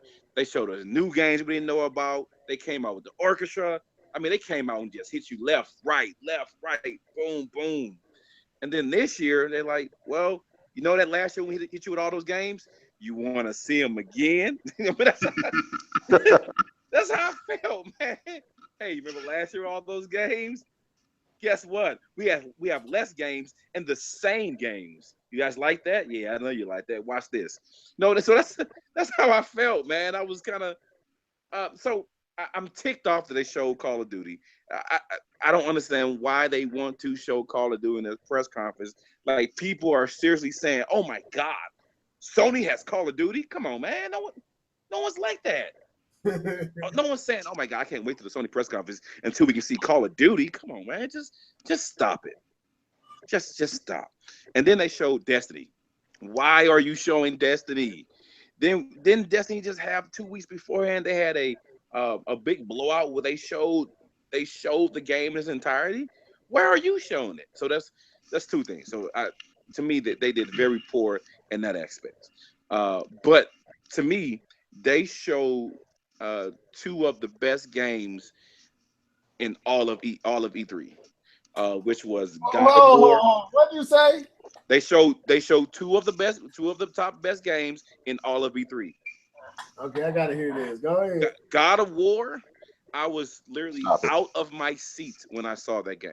When I saw the action, when I saw the story, when I saw the way that it played out, I was sitting on the edge of my seat with my mouth to the floor. I am so excited about the new God of War. It looks like because I was disappointed in Ascension. I was disappointed in that. That was a disappointment. And so that last good one, it was 3. 3 was pretty good, but it still wasn't as good as 2. So the last really good one was 2, in my opinion. But this one looks amazing. I like the combat. Like I said, and I know we talked about level. I like the closeness of the combat because you can see the emotion. You can see the them hitting when he's hitting people with the axe or whatever that thing is. So I like that. And so to me, that blew me away. Amazing. I wasn't blown away with Detroit, so I'm not gonna talk about that. But the second game was a Spider-Man game. I absolutely loved seeing that Spider-Man game. You cannot tell me that looking at that you did not feel that you feel that you're going to be playing Spider-Man. That you're actually going to feel like you are Spider-Man. I thought they did a great job with the action. Not Sucker Punch, but that's Insomniac Games, who made Level's favorite Xbox game, actually, Sunset Overdrive. So I think awesome, hands down. I think that's one of the best games that they showed this E3. It was amazing. It was awesome. And so that's pretty much it. That's the highlight of their press conference. I thought the Uncharted was good, but again, we saw that last year. But I did think it was pretty cool. I like the story and where they're taking it with the two characters and getting away from Drake, because that story is done. They killed it. You can't do anything else with the story. It hit the end. You can't keep bringing somebody out of retirement. He's done. So they have to do something else. And so, like I said, the games that they show was like I said, to me, two of the best games. But the press conference itself overall was just meh. It was very meh. The only way that it gets higher praise for me is the actual seeing those games in action. Yeah, I would definitely say God of War is one of my games of E3. I won't say it was up there. It'd be in my top 5, but it was definitely not my top 4. Anyway, I did like what I saw though. But yeah, the press conference itself, yeah, I agree with you, K-Bum. It was meh. It wasn't much. I'll be real. If it wasn't for the finals, man, I probably would have went to sleep on Sony. Just to be real with you, I probably wouldn't even seen God of War. Right. If it wasn't for the because for a second I tuned totally out. But again, I contributed to watching the game, but I don't know. I don't know what it was. Maybe it was the game that was causing me not to be interested. I want to be fair, but I didn't care about Sony's press conference, man. I really didn't. As a gamer, I was happy to be able to not care, but I didn't care. All right, so let's get on to the best company in this plan. We said we want to do the fanboy stuff. So let's go to Nintendo, man. So I guess I'll start with K-Bum. No, I'm not starting with you. We need to start on the up note. We're not starting on the downer. So because K-Bum he ain't gonna have nothing good to say. So Keith, what do you think about Nintendo this year? games this year. No. No, Nintendo they did an all right had an all right press conference, man. They showed games that we're gonna get this year. And I think a lot of people have already said this. If you don't see anything that Nintendo has shown you so far that's coming out this year, you didn't want to switch. So they probably didn't show you anything that convinced you. Then just let it be. Don't hate on them. Just let it be. What was I finna say? Right now, the greatest thing on YouTube right now is to watching the reactions of the announcement of Metroid Prime 4. If you anybody familiar with Nia, the video game, just go watch her reaction. It's classic. I watched. I don't know if y'all know. Elo. How you say it? Elo. The blue puppet. It looked like Arlo. To me, Arlo has the most priceless response to Metroid Prime 4. I think that I haven't seen Nia, so I gotta go see the video game. Go watch Nia. Arlo's was crazy, man. Shokio had a good one. There's a girl named Erica from the Win. She's cool with Nia. She had she hadn't even really been on Nintendo like that in a long time, and it just took her breath away. Metroid Prime 4, just the announcement of that game, just sent ripples through the gaming industry. But yeah, they announced a lot of games that we already seen. Nintendo. Never mind. I'm gonna hold it. I'm gonna say mine. I'm gonna say mine. Go ahead, man. Continue. Xenoblade Chronicles 2. They shown it, but they told us that it's actually still coming this year. They had a few things that I think that they shouldn't have had in there. Yoshi, Kirby. That's just my own bias. Yeah. And they had a few.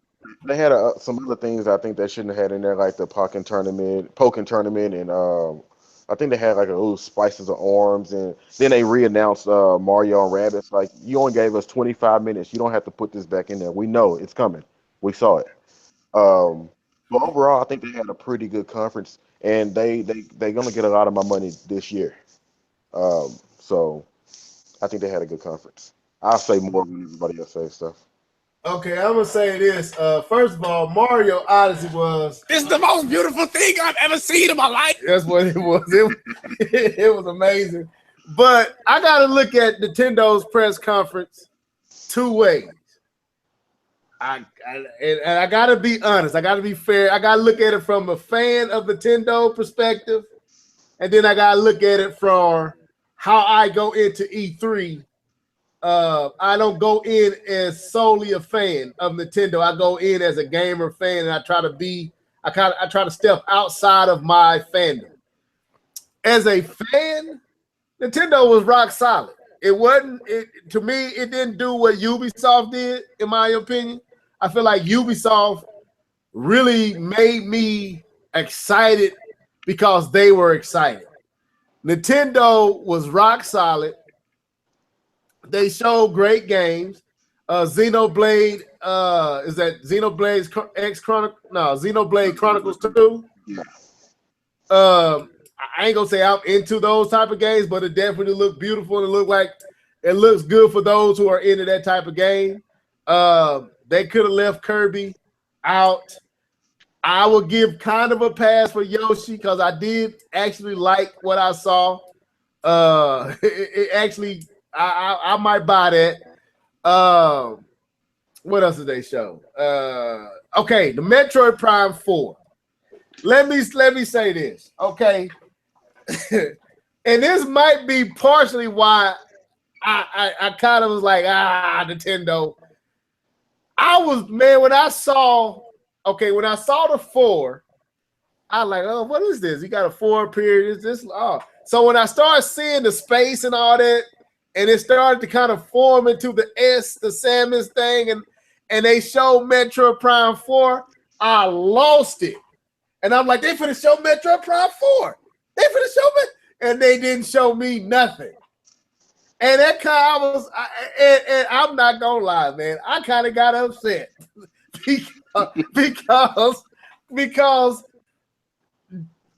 I'm excited that Metroid Prime 4 is coming. But I'm gonna tell you the truth, there was never a doubt in my mind that it was coming. And so I guess that's what makes it different for me. I never one time didn't believe they was gonna make another Metroid game. Maybe not Metroid Prime, but I knew a Metroid game was coming at some point, especially how the Switch was trending. It was a foregone conclusion for me that Metroid was coming in some capacity. So I guess because I always believed it was coming, I didn't think a big deal about it being announced that it's in development. What was the big deal for me was I thought I was going to actually see it. And when I didn't see it, it totally deflated me. And I was like, oh, it kind of, after they showed Metroid Prime 4, and then they went straight into Yoshi, I was like, dang, Nintendo, why you do me like that? Why do you leave your boy and make him stand out? I'm at work, Keith. I'm at work watching this game. I'm at work yelling in my break room, standing up. I'm yelling. I'm like, oh my God, they about to show Metroid Prime 4. I'm eating my food. I knocked my fork all off the thing, and then they just go to Yoshi. And I was like, oh, you some dirty dudes. Y'all dirty. Hold on. So, let me say this. Okay, so you saying that, I heard everything that you said, but it could have been Metroid Other M2, or it could have been Metroid Prime Federation Force 2. Well, I mean, but what I'm saying is, they showed us Metroid Prime 4, so we know it's not one of those games. So I'm saying my excitement, okay, knowing that I knew they weren't gonna make another Metroid Federation Force. I knew that wasn't gonna happen after what happened with the last one, and I knew they weren't gonna do another Other M. So I was thinking they either finna, and I thought maybe Retro was working on a whole new entry. Find out that it ain't even Retro making it. So I always believed that Nintendo was going to bring Metroid back, and I believe the Switch, it was going to happen. Because I believe had the Wii U been successful, we would have saw a Metroid. But when I saw the logo and I saw the 4 and I saw the Metroid Prime, Keith, I'm not lying. Had they showed something, I would have blew up. All you would have saw was blood and veins and arteries and flesh. I would have looked like that dude off of Little Big China. What's that movie? Showdown in China. I think. Big showdown in Little Tokyo. Yeah, when the dude with head swole up and he just exploded, I would have been that dude, man. But then when they didn't show me nothing, I was like, okay, I'm happy that y'all making it, but don't do me like that. Y'all almost made your boy have a heart attack. So then they showed Yoshi. Then they showed Fire Emblem, whatever that is. I don't care. What else? Then they showed Mario. No, they showed something else between there. They showed something else in between that. Then they showed Mario. And Mario looks stellar, as always, but Mario looked stellar back in January 12th. So as a fan, it was solid. It did everything as a Nintendo fan it needed to do for me.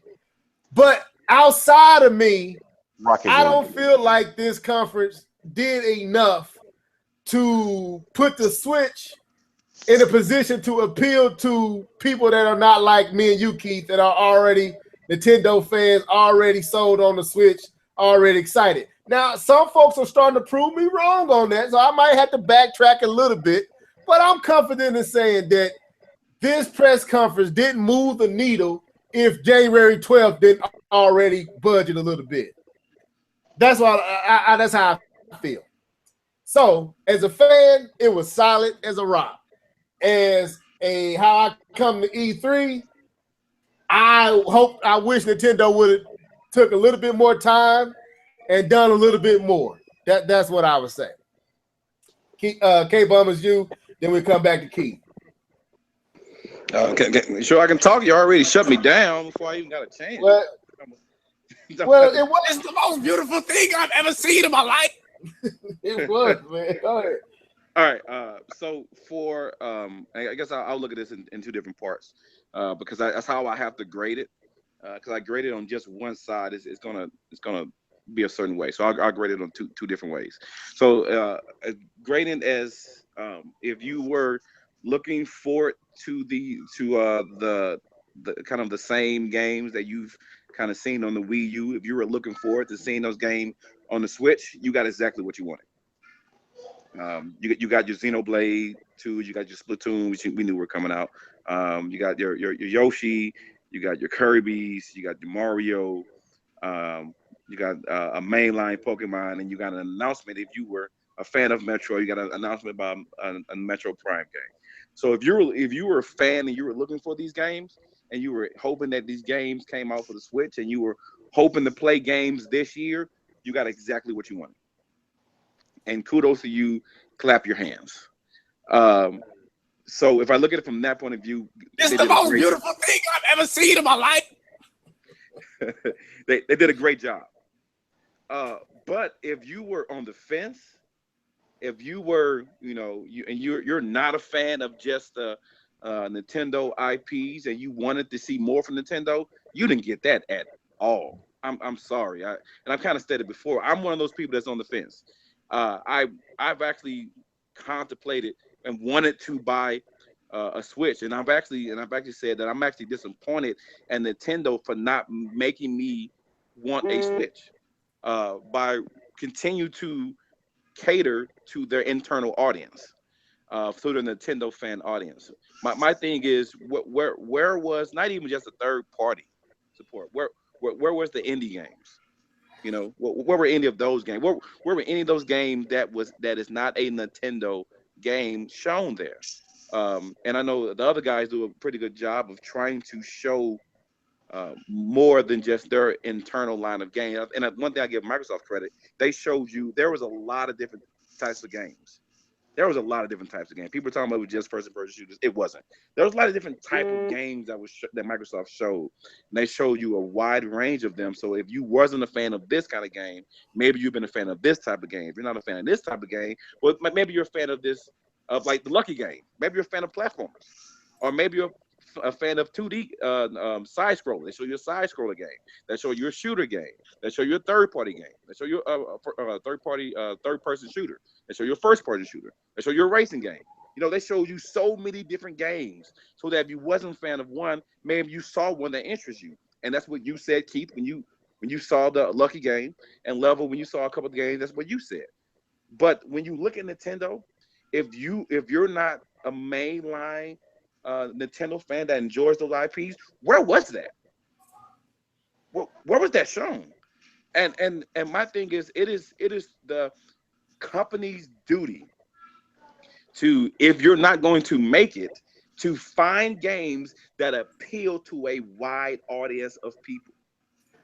And Nintendo is not doing that. There is no reason for me to go buy a Nintendo because, one, like I said, I'm not a platformer. And maybe the Skyline game, but I can get that on my PlayStation apparently. The Starlink or Skylink. But there was nothing showed by them that's only on their system that makes me want to go out and buy their system. And it is their job to do that. And if they continue to cater to just the people who are fans, and like I said, they are good games if you like those kind of games. But if they continue to cater to those type of people, those are only the people they're going to get to buy their systems, not the wide range of people. And I've said before, who did not grow up on Yoshi's, who have not played Mario's, because they grew up playing Call of Duties, and they grew up playing everything else. And what I would hear from that is people would say, well, we don't need them anyway. And my thing is, do you think a company care? Companies don't care who buy their system. Companies don't care if a racist buys their system, if a rapist buys their system. They're not counting that. They're not selling to you because you're a rapist. They don't care. They want money, and to say that a company doesn't want money because you're not a fan of the system anyway, it's a bogus claim. Let's be honest here. You know, and what I saw was I saw them, and they did not, you know, give a reason to purchase a Switch if you was not a fan of the Wii U or a fan of the main same IPs that Nintendo usually gives you. So, but I saw a comment by Shokio that was kind of on your the last video you did, Level, and he kind of stated that, you know, that Nintendo is taking care of home this first go around, and if that was their aim, they did a great job of it. But at some point, if they want to increase their audience, if they want to increase the type of people that buys their system, they have to give you a wider range of games. And what they showed this past E3 was not it, but hopefully, as Shokio was saying, that next year they can come back and give you that the type of stuff that people would like. And I know one thing that Jedi always talks about is talks about that he would buy, you know, first party sports games if it came from Nintendo, because something you trust Nintendo because they do a great job, you know, and Nintendo doesn't offer that, and so he has to get a PlayStation to do that. And I kind of said this before, if Nintendo, you know, doesn't have a certain, if they don't make the third party games, then they need to get someone else to do it. But if they don't, then they will always be, in the majority of people's houses, the second system. Because the people want to play the Call of Duty, they want to play some of these third-party games. If they're not going to produce them themselves, it's going to be the second system. People are going to buy an Xbox and a Nintendo, or a Sony and a Nintendo. But if you want to play the third parties, you cannot just own a Nintendo. I guess unless you maybe have a PC and you can play all those games there. Okay. If you're a console guy, you can't just own one, and that's kind of my issue with the press conference. That's why, to me, if I look at it from my point of view, it was not a good press conference for me. But for the fans of Nintendo, it was everything they wanted. And so that's how I look at it. I have to separate it because I can't look at it just. Yeah, that's why I separate it, because that's what I do. As a fan, it was fine. But as outside of my fandom, it was still okay, but I don't think it moved the needle. That's why I made the video I made earlier today. Now, I know that they had Rocket League, and they announced a mainline Pokemon game for the Switch. I'm going to say this. Rocket League, I will say Nintendo is doing a great thing by allowing you to be able to play with other fan bases. Like, you can play with Microsoft, you can play with PC, and Sony seems to be the tight butts on this when they won't do it. And Sony is crap for that. I'll give them crap for that. We know why they doing it, because Sony trying to force you to buy their platform to play with their, because they got the biggest audience. So if they got the bigger audience, why should I let you in when I can kind of force your guys to come over here if they want to play with these guys? So it's strategy behind why Sony ain't doing it. But yeah, I know about Rocket League, but Rocket League been out for a while now, and I know Pokemon is a big game, but again, that caters to Nintendo lovers, us. So I guess got to be honest, guys, and the whole, like I said, I saw, and the reason I did that video earlier today, and I'm bringing Keith in here in a second, is not because I didn't think Nintendo did a great job for me, but I saw so many people running around screaming that Nintendo won E3, and I'm like, wait a minute here, y'all. First of all, I don't care about that, but I notice how we sometimes, we got to get out of here, that we say we don't care about none of that stuff. We say we don't care about sales. We don't care about what others think. We don't care about this. But then when Nintendo does something in your mind that's great, then all of a sudden they beat everybody else. So then all of a sudden everybody else do matter. But so you can't have it both ways. Either you are not tripping off of these type of things and Nintendo is just great for you and you was happy. You don't go and say, did Nintendo win E3? Did Nintendo take E3? That stuff wouldn't matter to you, because to me, it don't matter if Nintendo wins E3. What matters to me does Nintendo cause people to be interested in what they are selling and what they are producing as a company. That matters to me, and this is why it matters. Because I don't want to have to buy another system to play the games that I love. I would love for the system that is there to thrive. And in order for it to thrive, it has to sell. And in order for it to sell, it has to appeal to more than me and the demographic like me. That's my point with it. So I want to see Nintendo create a sales pitch that interests folks outside of the fan base to ensure successful sales, to ensure that we as a fan base has a console that has a long lifespan, that we can continue to enjoy what Nintendo does for us while the system enjoys a healthy life, unlike the Wii U. So anyway, Keith, what is your thoughts on what we all just said? Your final thoughts on Nintendo? Again, I thought it was great for me, but I had to be fair on the other side of that. So go ahead. All right. First, I want to start off by saying this. I hate when Nintendo does the little, well, not Nintendo, but when third-party developers make games for Nintendo, they always like put like a Mario or a Zelda theme in there. Yeah. And Nintendo has done it themselves, and they've trolled themselves, in my opinion, with Mario Odyssey, because every time you throw that hat, you got a hat on or something like a dinosaur or something like that. I just want to throw that out there. I thought that was pretty funny. I thought that was a little troll. But I'm gonna have to take off the gloves a little bit when I'm gonna have to defend Nintendo on this one, because I think you guys are being a little disingenuous, because you're saying that they're not offering enough or a robust amount of different type of titles. They are. I didn't say that. K-Bone said, I said they don't appeal enough to people outside of the core base. That's what I said. That's because they're not even giving it a second look. Nintendo's offering you this year, they're offering you a shooter in Splatoon 2. Even if you don't like Splatoon, they're still offering you a shooter, and it also has online multiplayer. It has horde mode, which I was watching. I did see some of that in the treehouse. That horde mode, and it gets hard. It gets pretty deep.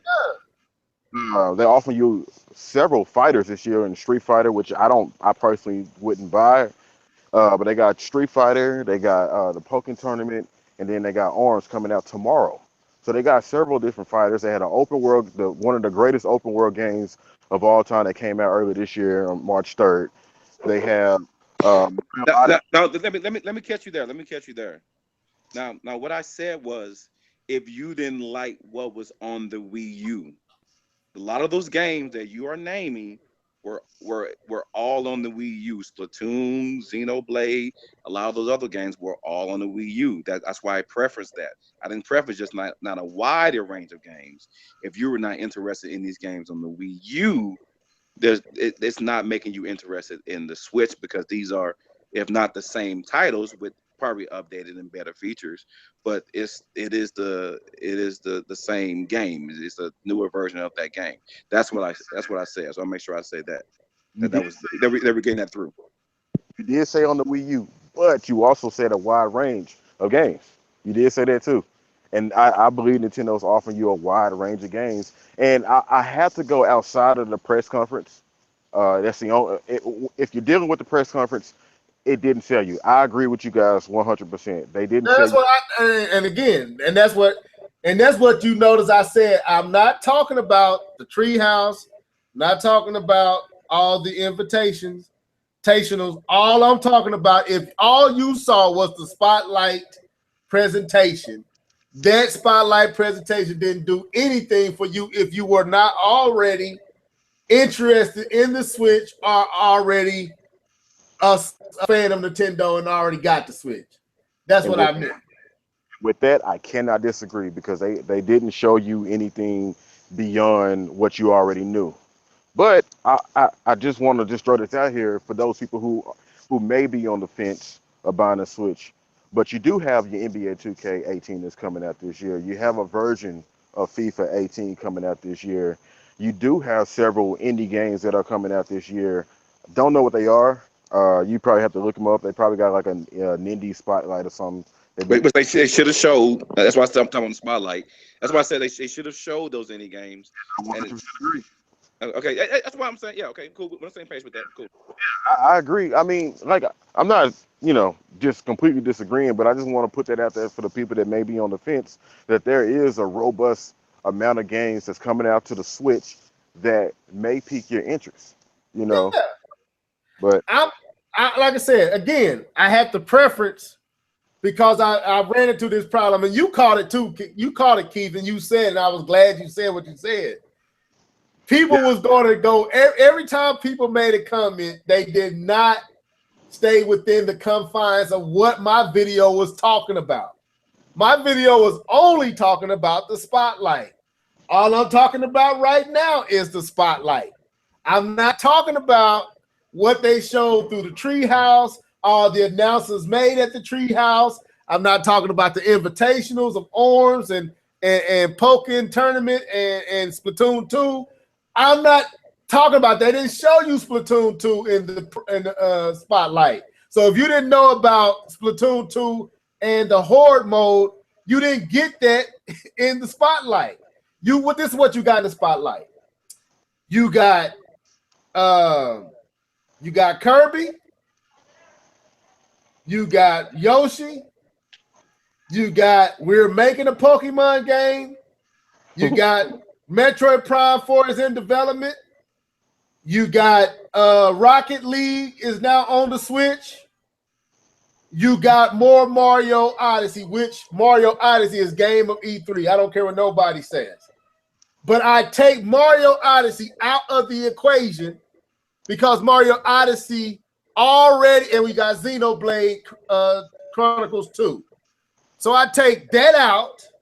I take Mario out.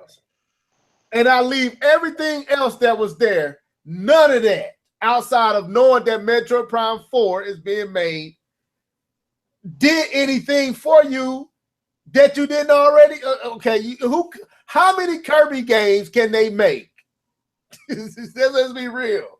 We have seen in the last 3 years at least 10 Kirby games.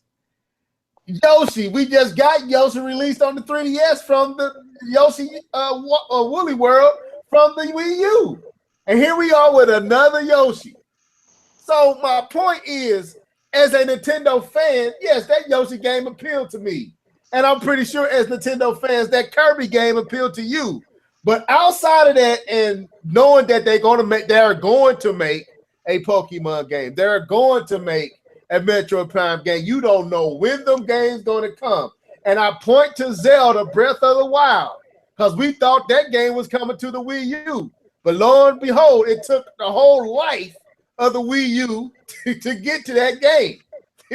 So, and just like it took the whole life of the Wii to get a Skyward Sword. My point is, and Shokio knocked it out the park in his statement. because he took what I said and he married it with the backlash and the frustration of folks who didn't like what I said, and he said both, but he married it in a way that you can accept it because I knew they weren't going to accept me and what I was saying. Some wasn't, not all, but some. We as a fan base can't have it both ways. You can't on one side act like this stuff don't matter until it shows up, and then all of a sudden it matters. You don't care about third party until they give you that third party title, then all of a sudden it matters to you. Well, it didn't, and D2K said it. It don't matter because you don't believe you're gonna get it, so you falsely create a way of not saying you really didn't want it when you know you do. You do want third party. I ain't saying it needed to be here right now. What I'm saying is I don't want to see Nintendo do the exact same thing that they fell in the trap of doing with the Wii U, catering to me, just talking to me, and not, like K-Bon said, riding that base. Like Shokio said, you gotta go outside that base. And the Switch is too popular and too successful not to do it. And I thought this E3 would have been where they would, because they have done everything that this Spotlight did. January 12th done it already. You didn't have to do that again for me. You already won me. So, and I found out, and I leave it alone, that Reggie them announced that Metroid Prime 4 just to let you know it wasn't even really a part of the thing. That was a last minute ad. And you can tell how they done it. It was last minute. The font wasn't all that great. It was last minute just to let us know that they are making it. So what if they would have said, well, we don't want to do that? We wouldn't even have that announcement. All you would have had was Kirby, Yoshi, and more Mario Odyssey, which was already proven itself, and Xenoblade, which is already proven itself. We lucky that they did announce Metroid Prime 4, because I can't even imagine what this would have been had that not been announced, because that's what everybody's saying they won E3 off of. The knowing that Metroid Prime 4 is coming won E3. The knowing, not that you saw anything, not that you know when it's coming, just the fact that you know that they said it's coming. I can't be that way. I can't do that. I'm too. Now, I do have to say something about that. So my thing is, because of that and that announcement alone, and I know I saw people say, let people be excited about it, and that this is a huge announcement. Awesome, great.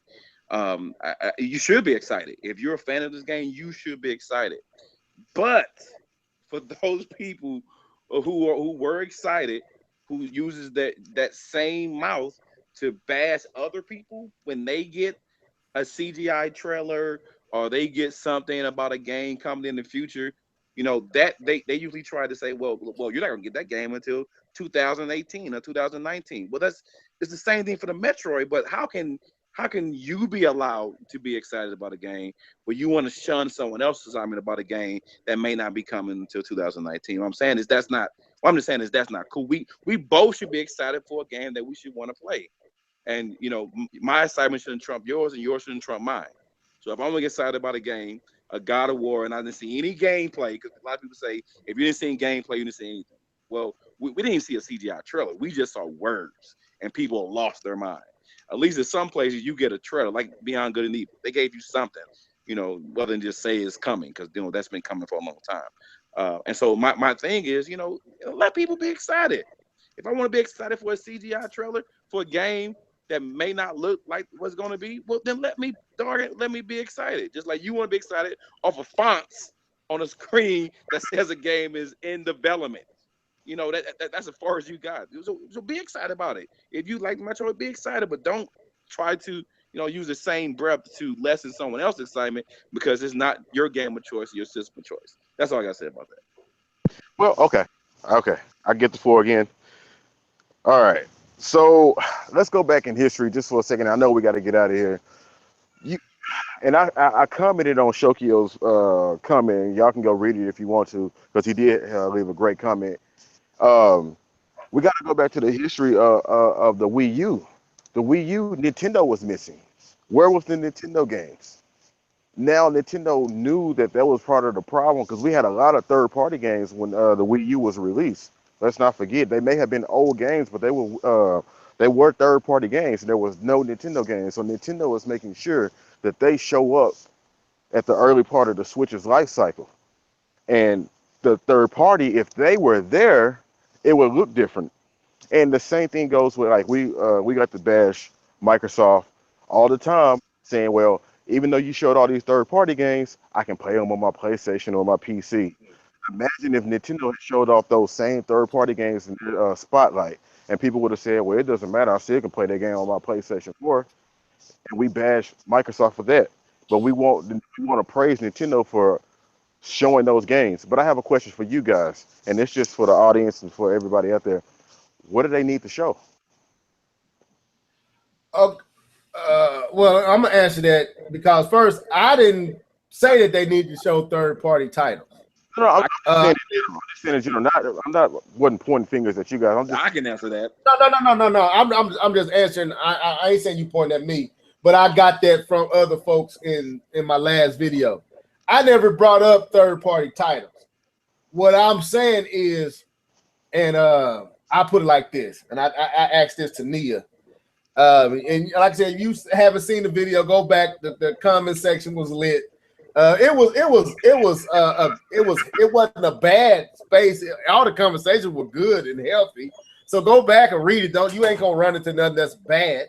Nobody had anything low and below the belt to say. We just was debating the topic. But I asked her a question. I said, when you and K-Bum already hit it, and you kind of did too, Keith. But I know you asking this for those who are on the opposing side of this question. I know you kind of playing devil's advocate for a purpose, and I appreciate you for doing it. But you give me an opportunity to ask this question. I asked Nia a question. I said, was there anything at both Microsoft and Sony's press conference that appealed to you and your Nintendo love and the Nintendo lover in you? What I mean is, the game appeals to your Nintendo loving self. The games that you love about Nintendo. Does the other company have some type of game in that line? And the question of the question will be yes, they do. Microsoft has Super Lucky Tales, right on line with a Mario game. They have Cuphead, right in line with what we like on Nintendo. Ratchet and Clank, we love that, and that fits right in line with what we love about Nintendo, that type of gameplay style. All that is there. It ain't in abundance on those platforms, but it is there. When you look at our platform and what Nintendo makes, I ain't even talking about third party. Nintendo has nothing like Geist now. It had it before. So I'm not saying third party need to show up and make. No, Nintendo has IPs that will fit into them genres and to them style games that are their IPs, but they don't give you that. They ain't got a game that's going to appeal to that audience like that. And to me, I thought with the Switch and the success that E3, they would kind of do some things like that, maybe through third party, maybe through second party, maybe retro, something, but to come back again and show me Kirby and Yoshi and show me Xenoblade again, tell me that we're making a mainline Pokemon but have nothing to show, tell me that you're making a Metroid Prime 4 but have nothing to show, no dates to let me know when that's coming. And tell me we got Rocket League, an old third-party, old game that's already been played long time over on other platforms. So that's not special in my eyes, in my opinion. I'm just being honest. And then show me more of a great game that is Odyssey, which to me could be like Zelda and it stood at E3 by itself. I just wasn't expecting that, man. But as a Nintendo fan, that was fine for me. But I wasn't expecting it. So what could they have shown? What is Retro doing? That's a good question. What could they have shown? What if they, instead of announcing Metroid Prime 4 like they did, what if you heard, and this is what I was thinking in my thoughts when I was making my video, what if you heard Samus running through a corridor and all you see is the atmosphere and the space, and you see the Metroids coming? You can't see Samus, you just hear her running, and she's shooting. You seeing the plasma shoot through the window from enemies outside of the ship she on in the corridor she running through. And then she shoots a door open. Now you know it's Metroid Prime. And then the camera pans out and it comes up her leg to her side and she got her pose on looking around. And then she looks back at the camera and gives the camera a smirk. And then Metroid Prime 4 shows up on the screen. You could have did that.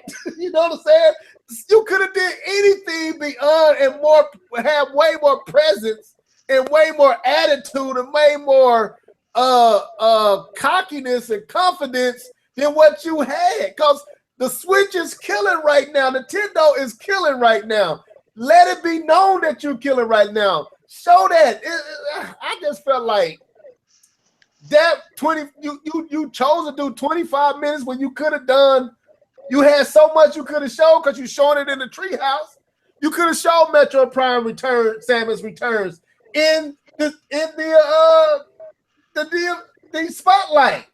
Why choose to do 25 minutes when you have a new platform that's at E3 for the first time?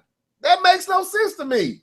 But as a Nintendo fan, I was cool with what you showed. But the consumer and gamer fan over that was like, Nintendo, you got to do better than that. That's my point. So we still don't know what Retro is doing. we got more Kirby and more. No, I can't give them a pass on that. They wasn't bad, but if I'm going to criticize Sony, if I'm going to scrutinize EA, if I'm going to do that to all these other companies, I got to do it to Nintendo. And I just found it very hypocritical that I saw everybody from my fan base screaming Nintendo won. And I'm like, had this been Sony, Microsoft, EA, Ubisoft, all y'all would have said it was garbage. And I know it because I've seen it happen. I remember when Horizon was shown, Keith. This before you jumped on our podcast, but K-Bum remembered. I remember when Horizon Zero Dawn was shown, and everybody from this community was talking about, well, we don't know when it's coming. We won't play that until 2018. But they showed something. But it did not matter. It shouldn't get excited because we don't know when we're going to play it. But you jumping up and down over a font. You jumping up and down over some letters and a 4, and it's in development. You have no clue when this game is coming. You don't know even if we will make it on this version of the Switch. It might be Switch 2 out before we get that game. So I can't be hypocritical. While I agree with what you're saying as well, I can't be hypocritical and do what I saw a lot of what was happening. You're not going to come here and find me doing that. I'm going to be realistic with you. Yes, what Nintendo did was cool. It was solid. But it definitely, if you do the whole who won E3, if we did that, then I would have to say Ubisoft won it. But I don't do that. I believe Ubisoft is solid. They to me, they appeal to me the most. I thought Nintendo was solid from a fan base, but beyond that, I thought they didn't do enough. I thought Sony sucked. I'm sorry, K-Bum. I thought EA sucked.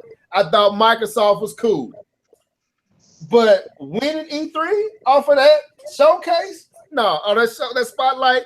No. Now, if you want to say the invitations and the treehouse, if you want to add that all in, then okay, you might have a fair point. But if we just talk about the spotlight, I think people got a little egregious on that. That's my opinion. Now, you asked what could have shown. My thing is, what you could have shown is something, and I know you guys say that there's a plethora of IPs that Nintendo hasn't visited. Then I mean, give us something new, or give us something old new. You was showing the same guys does not generate interest. showing the same exact guys. The Kirby, the Mario, the Yoshi does not generate anything. Xenoblade, seen on the last system, does not generate anything. I mean, it doesn't. I didn't flinch. I looked at the list, and I didn't even care for seeing more of any of that. I didn't watch the Treehouse at all. I'm like, well, these games are what they are. I'm going to be probably a better version of Mario or a better version of Yoshi, but it's still Yoshi. At the end of the day, it's Yoshi. At the end of the day, it's Kirby, right? It's Kirby. At the end of the day, right? It's maybe some different gameplay elements, but it's still Kirby. If you're not, I mean, and they could have showed. There's so much more that they could have done and could have showed and brought back than just wash and repeat the same set of icons. And I'm gonna turn it to Keith because, let me say this, Keith, I commend you for what you're doing, and because I think both arguments can be made. So, and I know you're doing it for a purpose. So this ain't at you. I just want people in the comment section. No, I'm not going at Keith. I'm going at who he kind of speaking in proxy for, because I know me and Keith already had conversation. I know where Keith stands, and I think he agreed with both sides. So, but go ahead, Keith. You can speak for yourself. Oh man, I'm about to order some French fries. No, I mean I just wanted to know, like, what could they do? What could they show? Because we always say that, like, Nintendo could have did this and that, and I was just curious, what they could have shown, to get those other people over. Right. Well, I mean, again, E3 to me is spectacle. It's excitement. It's blow my socks off, Sony. Blow my socks off, Microsoft. Blow my socks off, Ubisoft. That's what it's about. Okay, so if you got the Treehouse to showcase all your games, that means you can use the Treehouse for gameplay purposes. So the spotlight, why can't you let Retro talk about what they're making? Why can't you spend more time on your ideas and concepts for Metro Prime 4? Why can't you show possible games that are in development that you're looking to bring to the table? If there's some games that's going to show back up, that's what you can do if you're going to have a Treehouse that's going to show me gameplay for 3, 4, 5 hours straight. You don't then have to spend all that time showing me the exact same gameplay in the spotlight. The spotlight should wow me. It should blow my socks off. It should make me so excited for, I feel like, 2-3 year span of Nintendo. And then the Treehouse show me what you're going to have this year. So Nintendo's presentation and approach, to me, can be very appealing without third party. They got enough with the in-house that they can show. Retro Studios alone is popular enough. Somebody said down and said, No More Heroes, the fact that we know that game and is coming, why couldn't you talk about it? You talked about it in January. You said it January 12th. Why couldn't you talk about that here? Where was indies at? Where are some of these indie titles that maybe be able to cover some of these other genres that you don't cover? Why was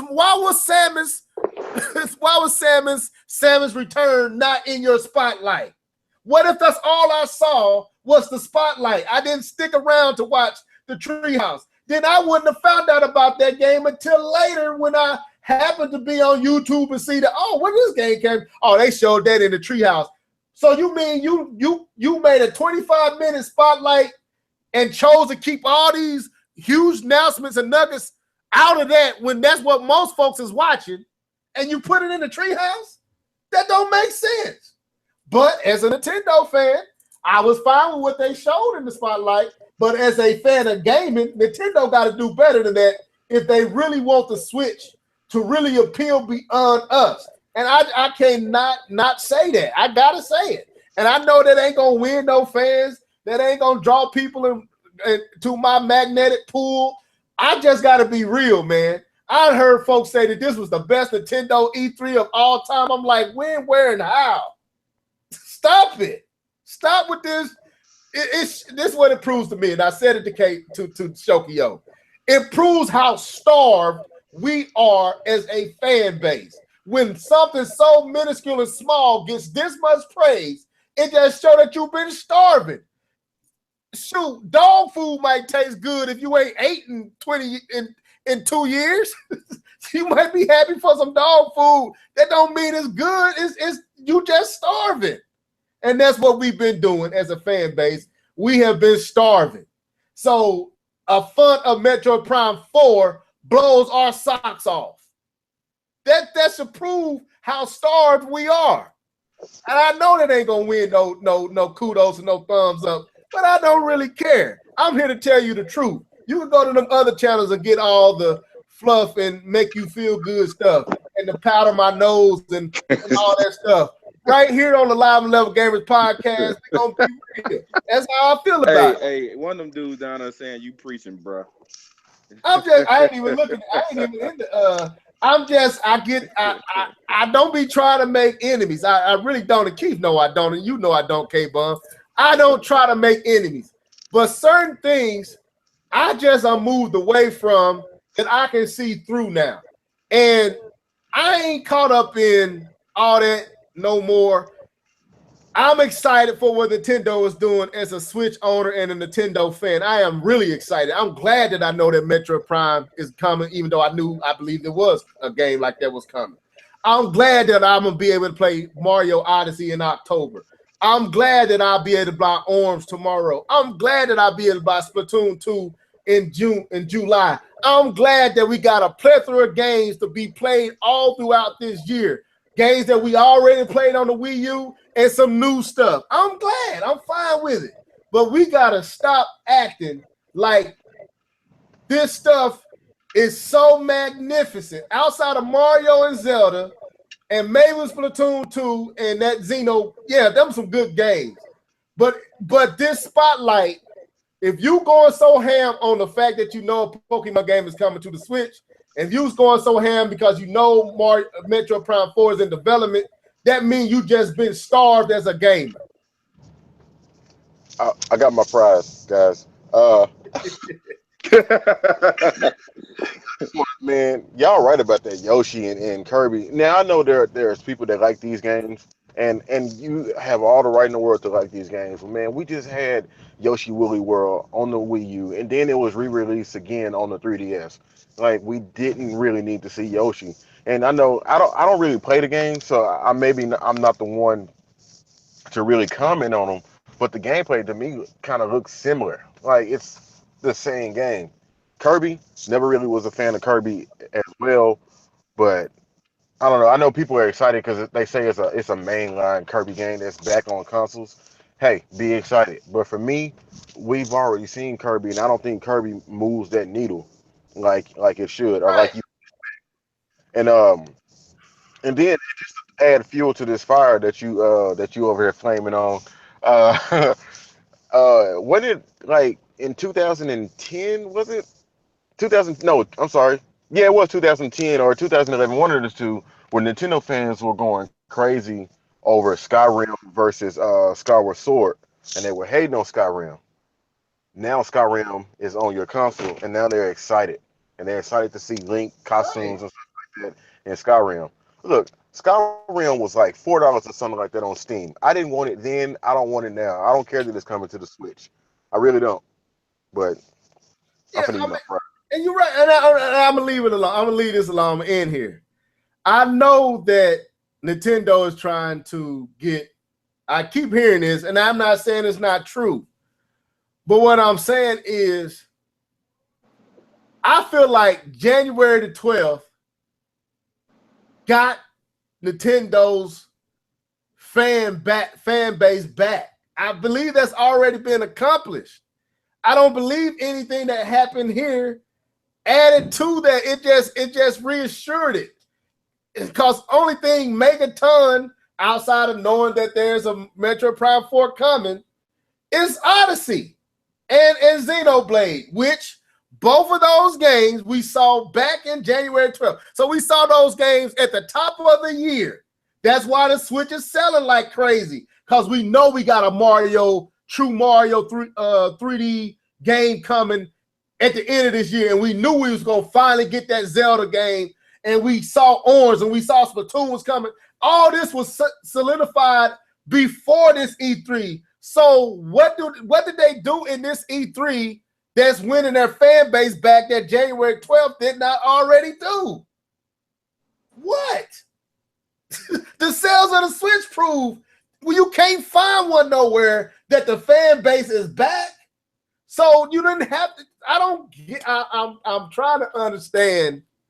I really am, because I feel like sometimes we get selfish about ourselves and this fan base and this fandom of Nintendo. And when somebody try to interject some objectivity because we want to be selfish at this moment, we don't want to hear what that person is saying. I've seen it done to Shokio. I've seen it done to myself. I've seen it done to everybody that at whatever time or moment try to interject some objectivity gets it. But at some point, you're going to have to accept the fact that we as a fan base have been starved for a long time, and we overpraise stuff that we might not need to overpraise, and we go all astronomical and crazy and make all this noise. But I've seen us, when somebody else do that, they shouldn't be praising it like that. But they got way more than we got. The Beyond Good and Evil, you got a whole trailer, a whole presentation put together to tell you that a Beyond Good and Evil is coming. We just got a font, a last minute, throw that in there, somebody, font. And no, I don't care. I don't care. I enjoy all the people, and I ain't trying to don't no shade, no shot at nobody. Understand that. I'm just saying we got to step outside our fandom and what we like, and understand for the Switch to continue to be what it is, Nintendo has to cater to a wider audience than just me. And the spotlight proved to me that you're still willing to bring a Kirby and a Yoshi and do a 25-minute spotlight at E3 when it's the Switch first time being there. You were still willing to do that. And the only reason you can is because you got Mario Odyssey. That's the only reason you can do that. If Mario Odyssey wasn't there, that would be horrible. So that's what I feel, man. I didn't even want to go here, but y'all pulled it out of me. I'm done, man. That's it. I'm not saying nothing else. I'm done. That's it. No more rant for Levelhead. I am done. I'm done. Okay, I said what I had to say. We done went almost 2.5 hours. I'm done. Y'all didn't. I didn't. Y'all put it all on you. No. I feel you though, man. I know that there's going to be some people agree, people don't agree, which is fine. I know. I definitely don't do this podcast for people to agree with me. I expect for a lot of people to agree with me, especially knowing that your audience is mostly Nintendo fans. So usually what I say is a lot of people don't agree with that, which I'm perfectly fine with that. But one thing we can't do is we can't act like those opinions don't matter. Like you said beforehand, there are people who are not Nintendo fans that want to be fans of Nintendo's, and they want Nintendo to give them a reason to be a fan of Nintendo by releasing something that makes them want to buy it. And I know I've said before that Microsoft did the same thing for me that made me want to buy an Xbox when they released Mass Effect. And those who don't remember, yes, I know Mass Effect came with the PS3 as well. But when it was first released and when it was spoke about, it was only an Xbox only exclusive. And I saw that game in E3. It was E3 when I saw it, and I said to myself, I have to play this game. I said, I have to play this game. If that means buying an Xbox, then that means buying an Xbox. But let me address something real quick. So, Tony, Nintendo is getting games let me say, the Switch is getting games that took. I thought you was done. No, I'm not done because I just started reading this stuff. The Switch is getting games that took years to come to the Wii U. even the Wii. How long did it take us to get Metroid Prime 3 on the Wii? Didn't we get that almost in the first year? How long did it take us to get? We got 2 Mario games on the Wii. And they So were great. what are you talking about? So leave the Wii out. Because the only game that took a long time to get was Skyward Sword. We got a Zelda game at the top of the Wii. So no, that ain't the case. Wii U. Why didn't them games come out to the Wii U? First of all, Nintendo wasn't ready. Second, the Wii U wasn't selling. So they held off all those games. That's why we getting all these games we getting from the Wii U to the Switch now. Because them games didn't get a chance to sell like they wanted to. So we getting a whole bunch of ports and a few new games. Splatoon 2, which is basically a Rust Splatoon, but I'm fine with that. But let's call it what it is. It ain't drastically different from Splatoon, the original. They added horde mode. They added better features. I give them that. Odyssey is about the newest thing that we have gotten on the Switch. So let's stop acting like Nintendo is doing something grandiose when most of these games that we have gotten, you can play it on the Wii U right now. So stop. No, I don't want. I want Nintendo to focus on me. I want Nintendo to take care of me too. I understand that, but don't be prisoner to that and just gloss over what a person is saying. What I'm saying is, yes, while Nintendo is focusing on me, Nintendo been focusing on me for the last 6-7 years. That's why the Wii U tanked. It ain't because of them first-party ports. It wasn't because of the first-year ports. It's because they chose to open up the system with Mario. New Super Mario U and didn't have nothing for it until Pikmin 3. That's why it failed. Not because of them, because Nintendo didn't have nothing. So let's stop creating these false realities that ain't true. Nintendo wasn't ready for the Wii U because they was holding on to the Wii too long, and then they tried to depend on third parties until they caught up. They never caught up through the Wii U. So now we getting them through the Switch. That's what's going on. They didn't never catch up to the Wii U to do what they could have done because they waited too long to move over to it. Anyway, I'm done. You done now, bro? I'm done, man. We done. Yeah. And you know what I'm saying? It's something we probably might have to table because we think we've gone a little bit further past the E3 conversation. We're kind of diving some other issues here for Nintendo, and you know, and to say that Nintendo's without an issue because every company, you know, has their issues, you know, good or bad. Yeah, I will say this though. Problems. So let's not act like, you know, level is being crazy by calling this out because, you know, as a true fan, and one thing you should know, it's one thing I try to do. If you guys ever pay attention to any of the stuff that we've done, I've always graded Sony harder than most of you guys. So my grade usually at every 3 we have is that your grade is usually higher than Sony, than my grade is Sony, because I'm a bigger fan of Sony. I expect more, and that this is what Levels is addressing through his words, that he expects more from them. So since he is a bigger fan of Nintendo, he holds them at a higher light, and so he expects more. And so when someone else may have said, you know, it's good enough, with someone who expects more when that bar is higher and you don't get that, especially something that you care more most about, then, you know, that's when you get this, you know, kind of raw emotion you got when you want them to do more and succeed. Because I agree, you know, I understand, but you know what? I still feel like Mario was. This is the most beautiful thing I've ever seen. So anyway, man, let me say this, man. I ain't really dumping on nobody in the comment section. I just wanted to address that because I just had looked back in there.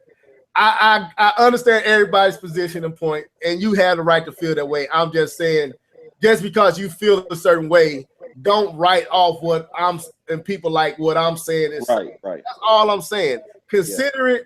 Don't just say a person is wrong because you were satisfied. You know, I want everybody to be satisfied. That's where I'm at, and I understand where folks are coming from. Sorry that I went on that long rant. It's just me being passionate.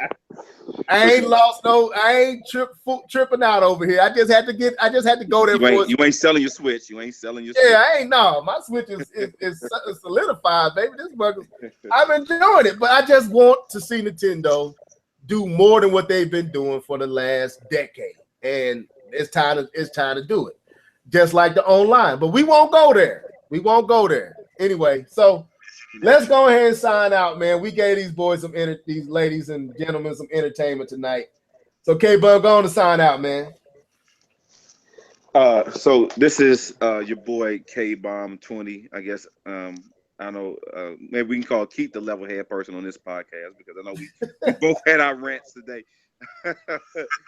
But no, man, it was legit. I was happy to get some things off. I know there's some things I still did not get a chance to talk about. This is probably a 3-hour podcast, and no one's gonna listen to it all the way through.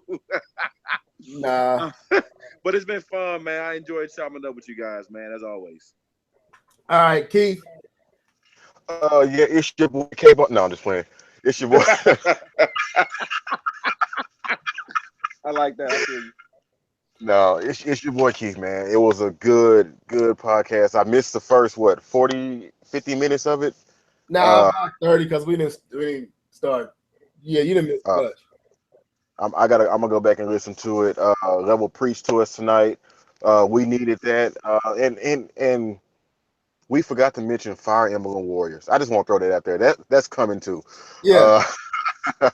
But no, it was a good podcast, and I definitely gonna go back and check this one out. I think it was a lot of things that needed to be addressed that was addressed. A lot of things that people probably could, take a look at themselves and evaluate some of the things that they say, some of the things that we say about ourselves and things that we think of. Sometimes we don't have to always decide. You know what I mean? We can just look at it for what it is. Yeah. But yeah, man, it's been good. All right, this is your boy, and this has been a good podcast. Like I said, final take. It might be turbulence. We got a little turbulence because I gotta perceive that it might go there. But still, Mario Odyssey is still. This is the most beautiful thing I've ever seen in my life. So, till next time, folks. Hope y'all enjoyed. Share with your friends. Leave your comments in the comment section. Thumb it up, thumb it down. However you feel is okay. This is one of those podcasts where be yourself. Share what you think and stand on it. I'm standing on what I believe and think. K-Bub 20 the same way. Keith Norris the same way. Till next time, folks. Deuces.